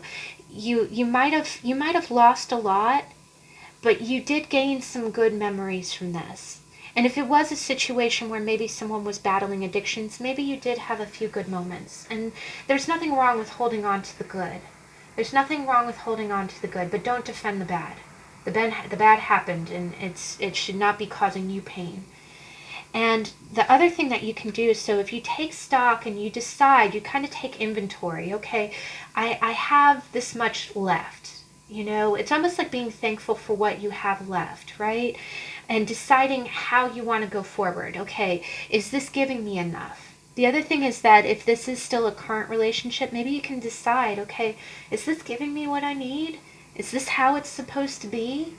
You know, there's not so many good memories here, or the memories I have to sugarcoat in order to make them good, right? That's a lot of work.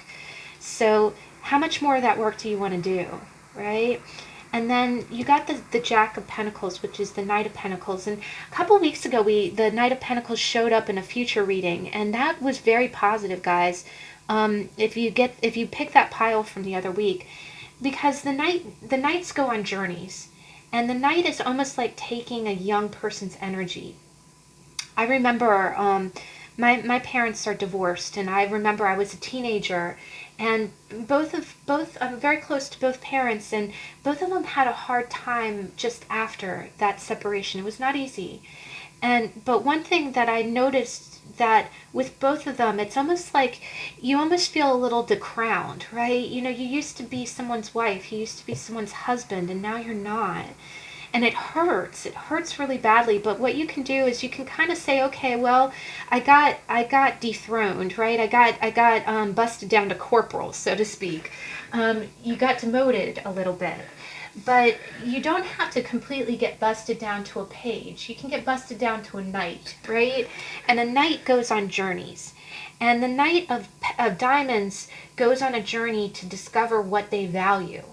And they're slow and steady. It's not a fast energy. It's not a fast energy. And Seven of Pentacles, Seven of Diamonds, and Jack of Diamonds, this is what you value. And it's also something steady, something solid, something that you can build upon, right? So what you need to do is, it's saying, okay, when you're ready, this isn't going to be overnight. You have the potential of getting your crown back. You have the potential of getting back to being the Queen of Wands. Right now, you're not feeling it because you've been through the Three of Swords moment. But what you can do to exercise that energy is to take stock of what you have, and decide, okay, how far have I gone? What do I still have remaining? Is that what I need? And how do I get what I need? And then go on a journey. It's going to be a slow journey. But the Knight always gets where he's going. He's slow, but he's steady, but he gets where he's going. So don't rush it. Don't rush it. Also, you might have some gray colored glasses on right now because you're sitting in the rain, and that's not a pleasant place to be. But I do think that, just take stock and decide where you want to go, and then just start on your journey in that direction, and take your time. That's all you have to do. All right, last but not least, we've got the Anna K Tarot. So let's go ahead and see, how does the Three of Swords manifest in your life? Oh, sorry guys. Okay, so deck 3, how does the Three of Swords manifest in your life? Wow. Okay, current energy.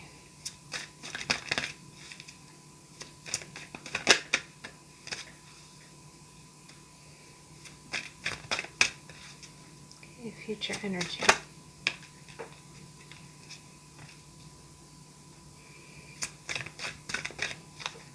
Wow, guys.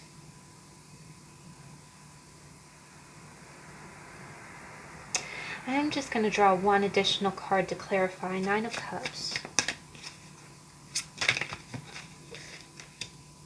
All right, that makes a whole lot of sense. I'm glad we clarified.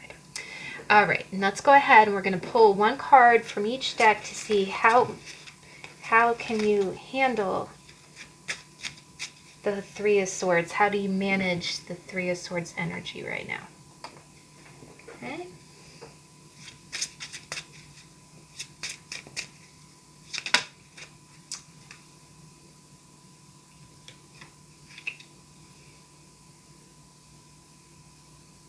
Wow. That's pretty amazing. We'll go ahead and take both cards. All right. So let's go ahead and get started. So this is some pretty interesting energy, guys.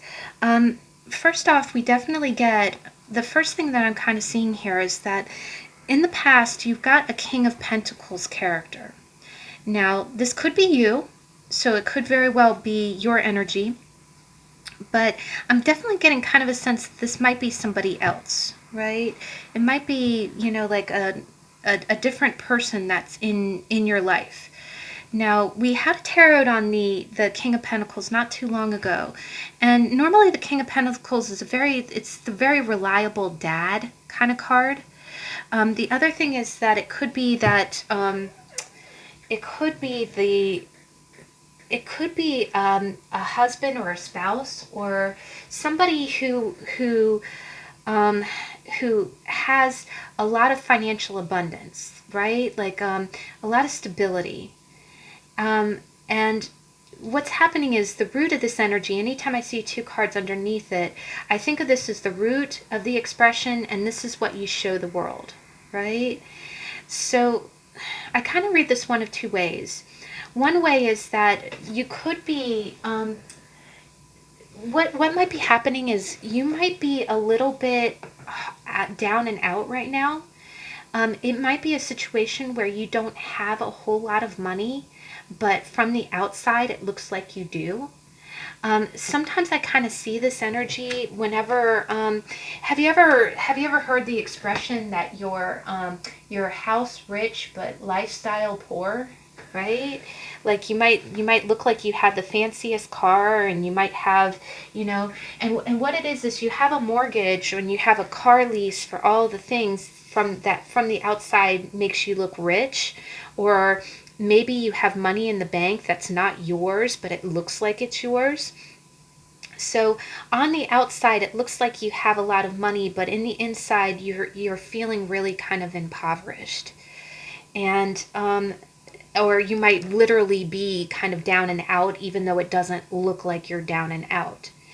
Um, the one way that I kind of read this too is that one other interpretation that I can kind of see this as is that if you are a woman, it could be that maybe you're married to someone who, if the money is technically theirs, but as their spouse, it makes it look like you have all the money, or that you share the funds, but you really don't. You really don't. It's almost like you do. You feel like you're left out in the cold. Um, One other way that I can kind of read this is that this being the Three of Swords, and again, you see one person walking away from another person, and this guy kind of looks like the same guy, right? Kind of looks like I'm just going by the symbolism in the card. I'm not trying to knock any guys. You can be a man or a woman in the King of Pentacles energy. You can be a woman in that energy. So the roles,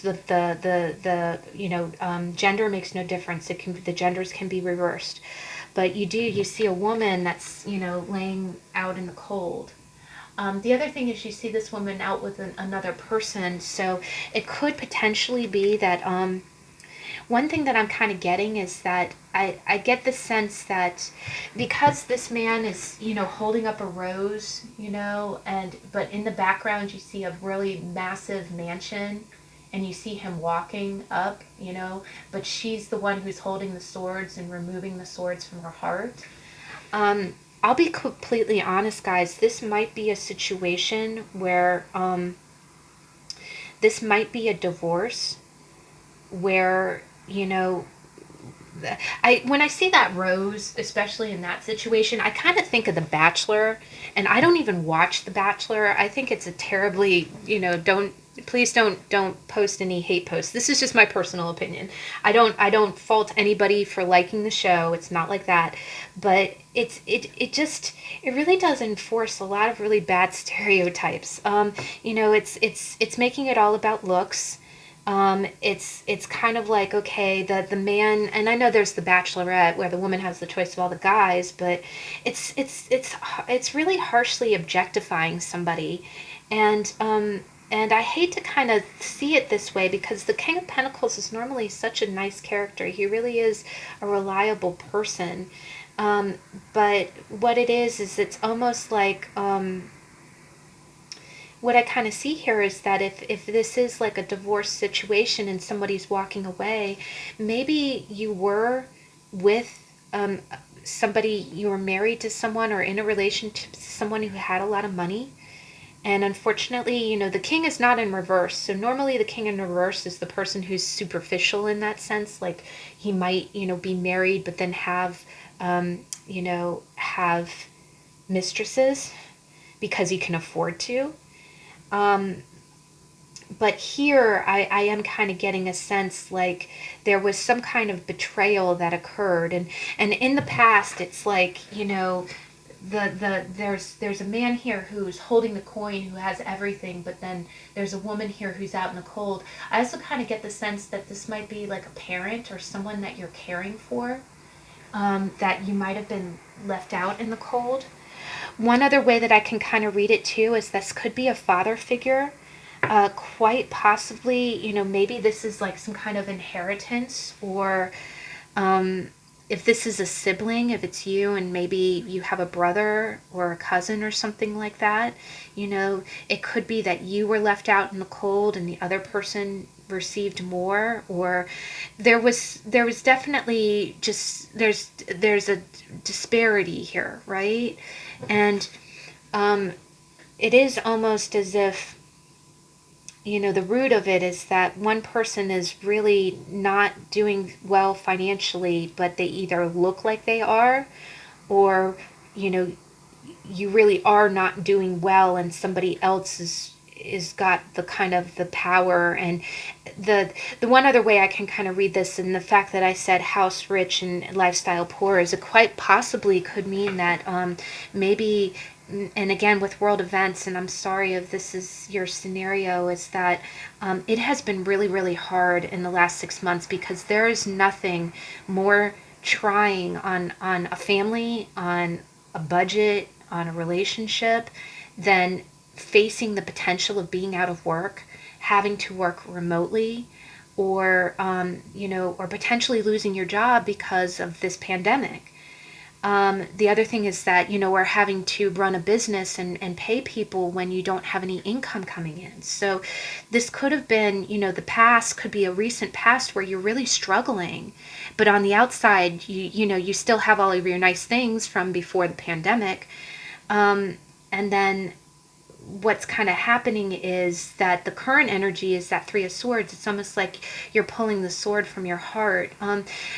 One way that I can kind of read this too is just one way that it can kind of be read is that, pentacles mean the physical, so it can mean property or a house or something like that. So it could be potentially that you're really not doing well financially, but you do still have your house, right? Or you have something that's collateral, but your name is not on the collateral, right? So somebody might be kind of in control of your security. And again, whatever the scenario, there was definitely some kind of rejection here. It does look more romantic, because you see a house in the background there, guys. And you see the person, like offering a rose, but she's carrying three swords. She looks like she's been stabbed in the heart, Maybe it could be a situation where someone made a financial decision that impacted both of you. That's another thing. Maybe you had somebody who really felt like he knew what he was doing, and he made some kind of financial decision even though you were in dire straits and it was a gamble. And he ended up, you really felt stabbed by this, right? It was some kind of rejection. It was some kind of but what you had to do is again, this card, anytime I see this card in a read, it talks about doing the right thing even though it hurts you. And in this situation, doing the right thing, because it looks like this guy was offering her the rose, but she couldn't stay. It wasn't right to stay. It was causing her pain to stay. It was not the right thing to do. And so she pulled the sword from her own heart. Maybe she was refusing to stay in a third-party situation. The other way that I can kind of read this is maybe somebody was doing some things financially that were just not on the level. Seriously, the parallel between the Five of Pentacles and the King, I mean, this could potentially be somebody who's involved in something, a scheme to make money that would really be bad. And she, by being a part of it, right? By being a part of it, she's a part of it. So it breaks her heart. It really hurts, but she's got to pull the sword and take herself out of the, and we even said it, those three swords are holding in place. Someone's got to make the move. Someone's got to pull the heart out, right? It's prolonging the pain. So I think you stopped prolonging the pain. You said, okay, this is not right. We're not going to be, The other thing is, it's almost like the other thing with Pentacles is that it's what you value. So it's your principles, it's your scruples. And what it is maybe on the outside you're making a whole ton of money, but the source of that money is not reputable. And you might have been living off of it or benefiting from it, and you didn't want to benefit from it anymore. You didn't want to be a part of the third triangle, the three parts of it. And I do think this person was really trying to kind of get you to stay. That's the other thing. Not to sound strange, it's a little bit of like kind of a mafia wife kind of scenario here, guys. Maybe there was something going on that was really not ethical. And it breaks your heart. I get the sense like you feel like, I really do feel like there's love here. Because look at the look on this poor woman's face. But she couldn't, she had to do the right thing, and it was painful. It was painful for everyone. But underneath the current energy, and I do think this is your current energy, you got the Nine of Cups. And doesn't this kind of look like a party, right? It looks like a celebration. The Nine of Cups is usually that person who's sitting in front of a table with all the cups, right? I kind of read this one of two ways. The Nine of Cups, I almost think like, I almost get a sense like this was a blessing in disguise. It feels really painful, right? It hurts you. Honestly, I feel like you did something very, very challenging. You did the right thing even though it caused you pain. I think for some reason I'm getting the sense that you caused your own Three of Swords moment, but it had to be done. And it is almost like the universe, because I got a clarifier for the Nine of Cups, because that's such, it's, whenever you get those kind of contrasting cards, because the Nine of Cups is really like a blessing, right? The Nine of Cups is like a blessing. It's like getting a gift, right? I'm almost kind of sensing that you gave yourself a gift, right? It doesn't feel like it right now. Right now it just feels like straight up pain. But in time, because the clarifier that you got, and there's a lot of blue in this too, you got the Hierophant. Or I'm sorry, you didn't get the Hierophant, you got the Hermit. You got the Hermit. And look at how much blue is in this, right? I think in time, when you look back, because the Hermit reflects, in time when you look back, you're going to see that this was the right course of action. And it's what needed to happen. It's what needed to happen. And I also get a sense that you were very brave. You were very brave in doing this. The other thing that it might be is that, again, Three of Swords doesn't have to be a permanent walking away, but it's conflict, it's quarreling, it's arguments, it's really bad, it's feeling separated from someone causing you pain. So maybe it is just the pandemic and you've just been through the ringer. But you standing your ground and you saying, okay, you cannot do this. I don't want your rose. You need to, you cannot do this. By you pulling the sword from your own chest, you're refusing to stay in this painful, like you're refusing to stay in this limbo, right? You're pulling one of the swords out. Something's got to give, right? And you're going to be the one that's going to give, even though it hurts. And that's a blessing. I think in hindsight, it was the right thing to do, because it's almost, again, it's sudden pain and it's like a fight or a separation. It's a rift. So I do think that you have a rift with someone. It's almost like you have a rift with the King of Pentacles, but it was you did the right thing. You did the right thing.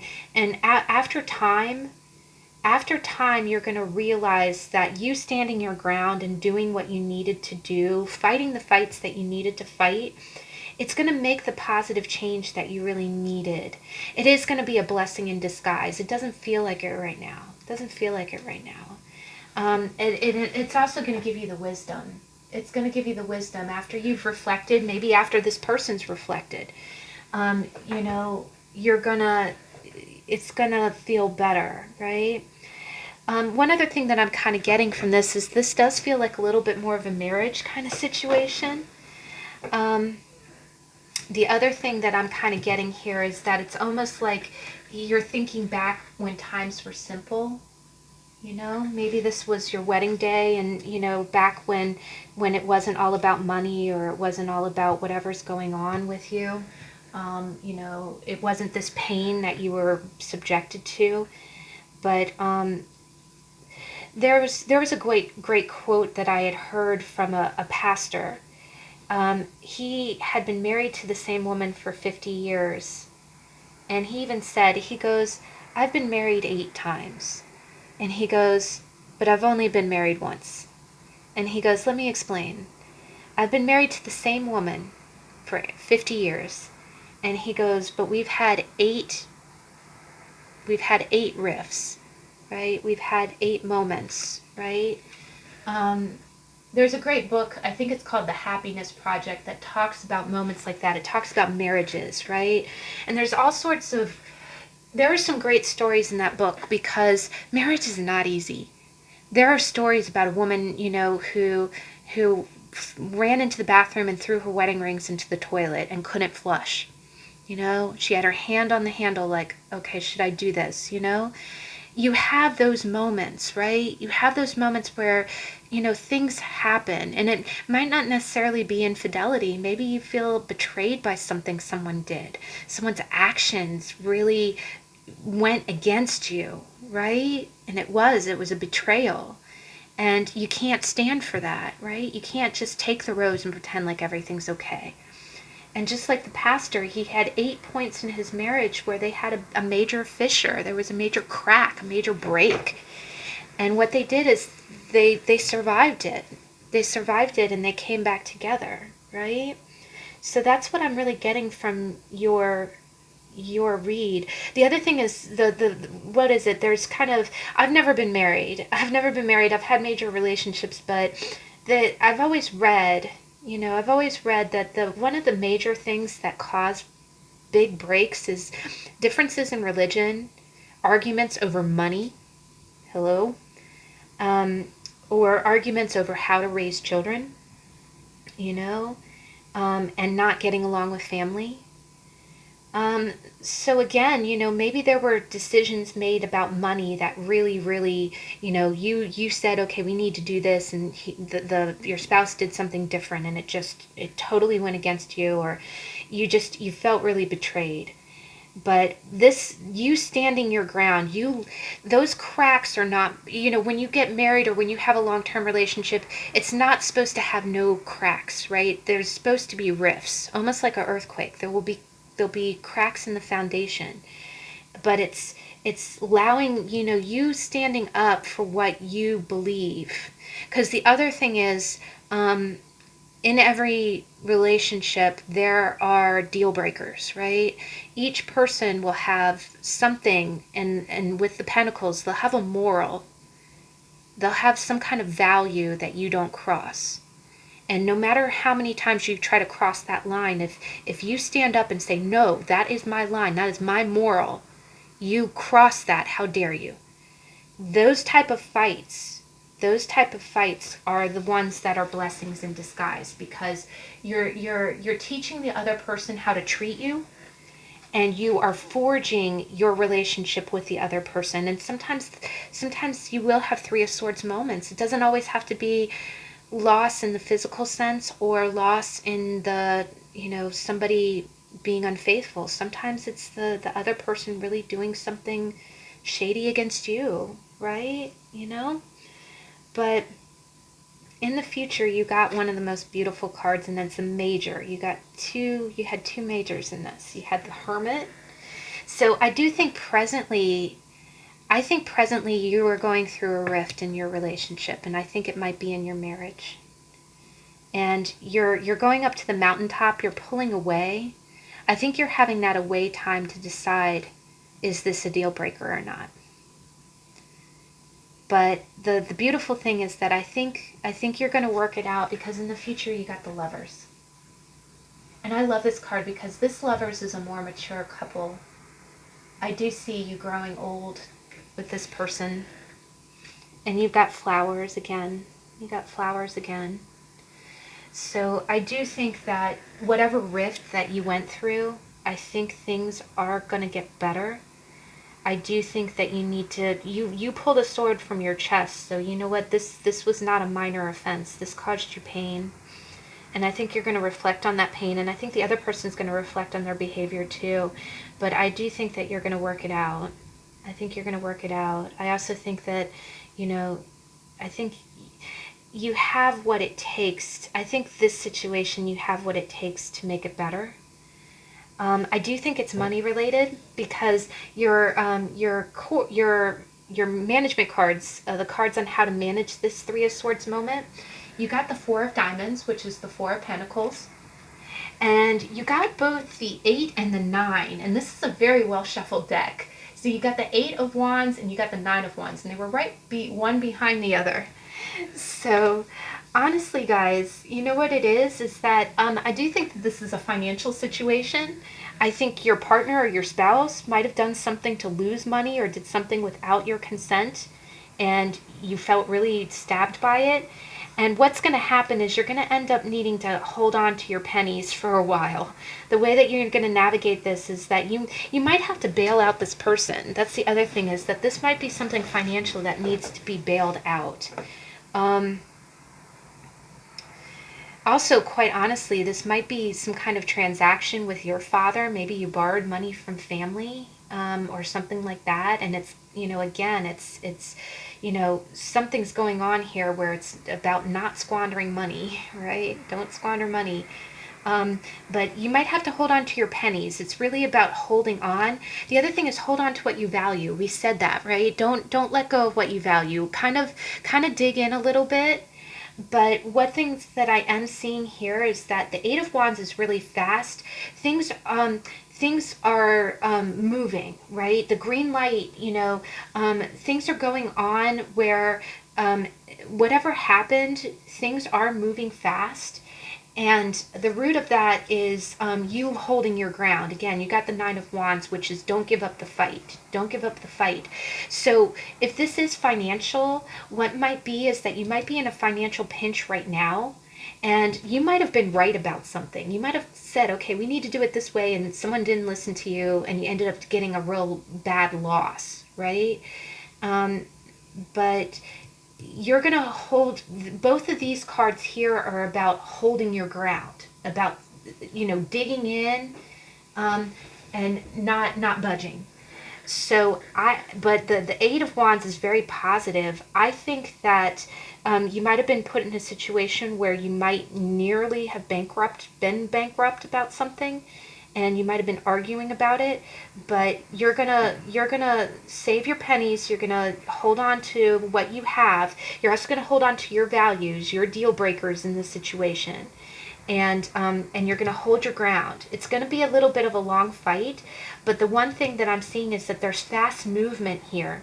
There's fast movement, and you holding your ground. The other thing is I'm getting you're really exhausted. You're getting really tired. Part of this hermit energy might be you getting just a little bit of a break. You might need to just kind of go away. Maybe not on vacation, but just kind of get away a little bit.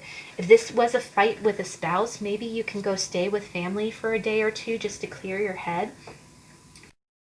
I do see that things are going to turn around really fast for you, though. And with the Lovers being the future, I think this will blow over. But I do think that there's a strong sense of you holding tight to your values and also maybe budging a little bit and just kind of, you know, duking it out. It's been a it's been a little bit of a bloody battle, honestly. But the Eight of Wands is such a good omen. It kind of means that everything's on track. You know, the Eight of Wands, we had a tarot on it. If you want to watch that, I think that would really perk you up if you watch that video, because it just means that things are it's gonna be news, or maybe good news, that things are turning around. So if this is like a small business situation, I think things are gonna get better for you very soon. And you know, your strength has paid off, is what I'm also getting. So wow, guys, okay, this may be the longest How to Tarot yet. I always say that every read, but they do run a little bit longer because of the intro, but I thank you for sticking it out. We did, you know, having the clarifiers, I thought were so kind. I liked having that, especially with this card, because it's a toughy card, but you know what? It's worth knowing. It's worth knowing because when you know it, you know, when that one card comes out, you won't be afraid of it anymore, right? You know, we're who's afraid of the Three of Swords? Not I, not you. But I thank you so much for joining me. This week we have some special videos coming up. On Thursday, October 1st, it is the 1-year anniversary of my channel. And gosh, guys, I am so grateful for your support and for being here. If you get a chance, we are going to be doing a special post. It is Messages from Your Person.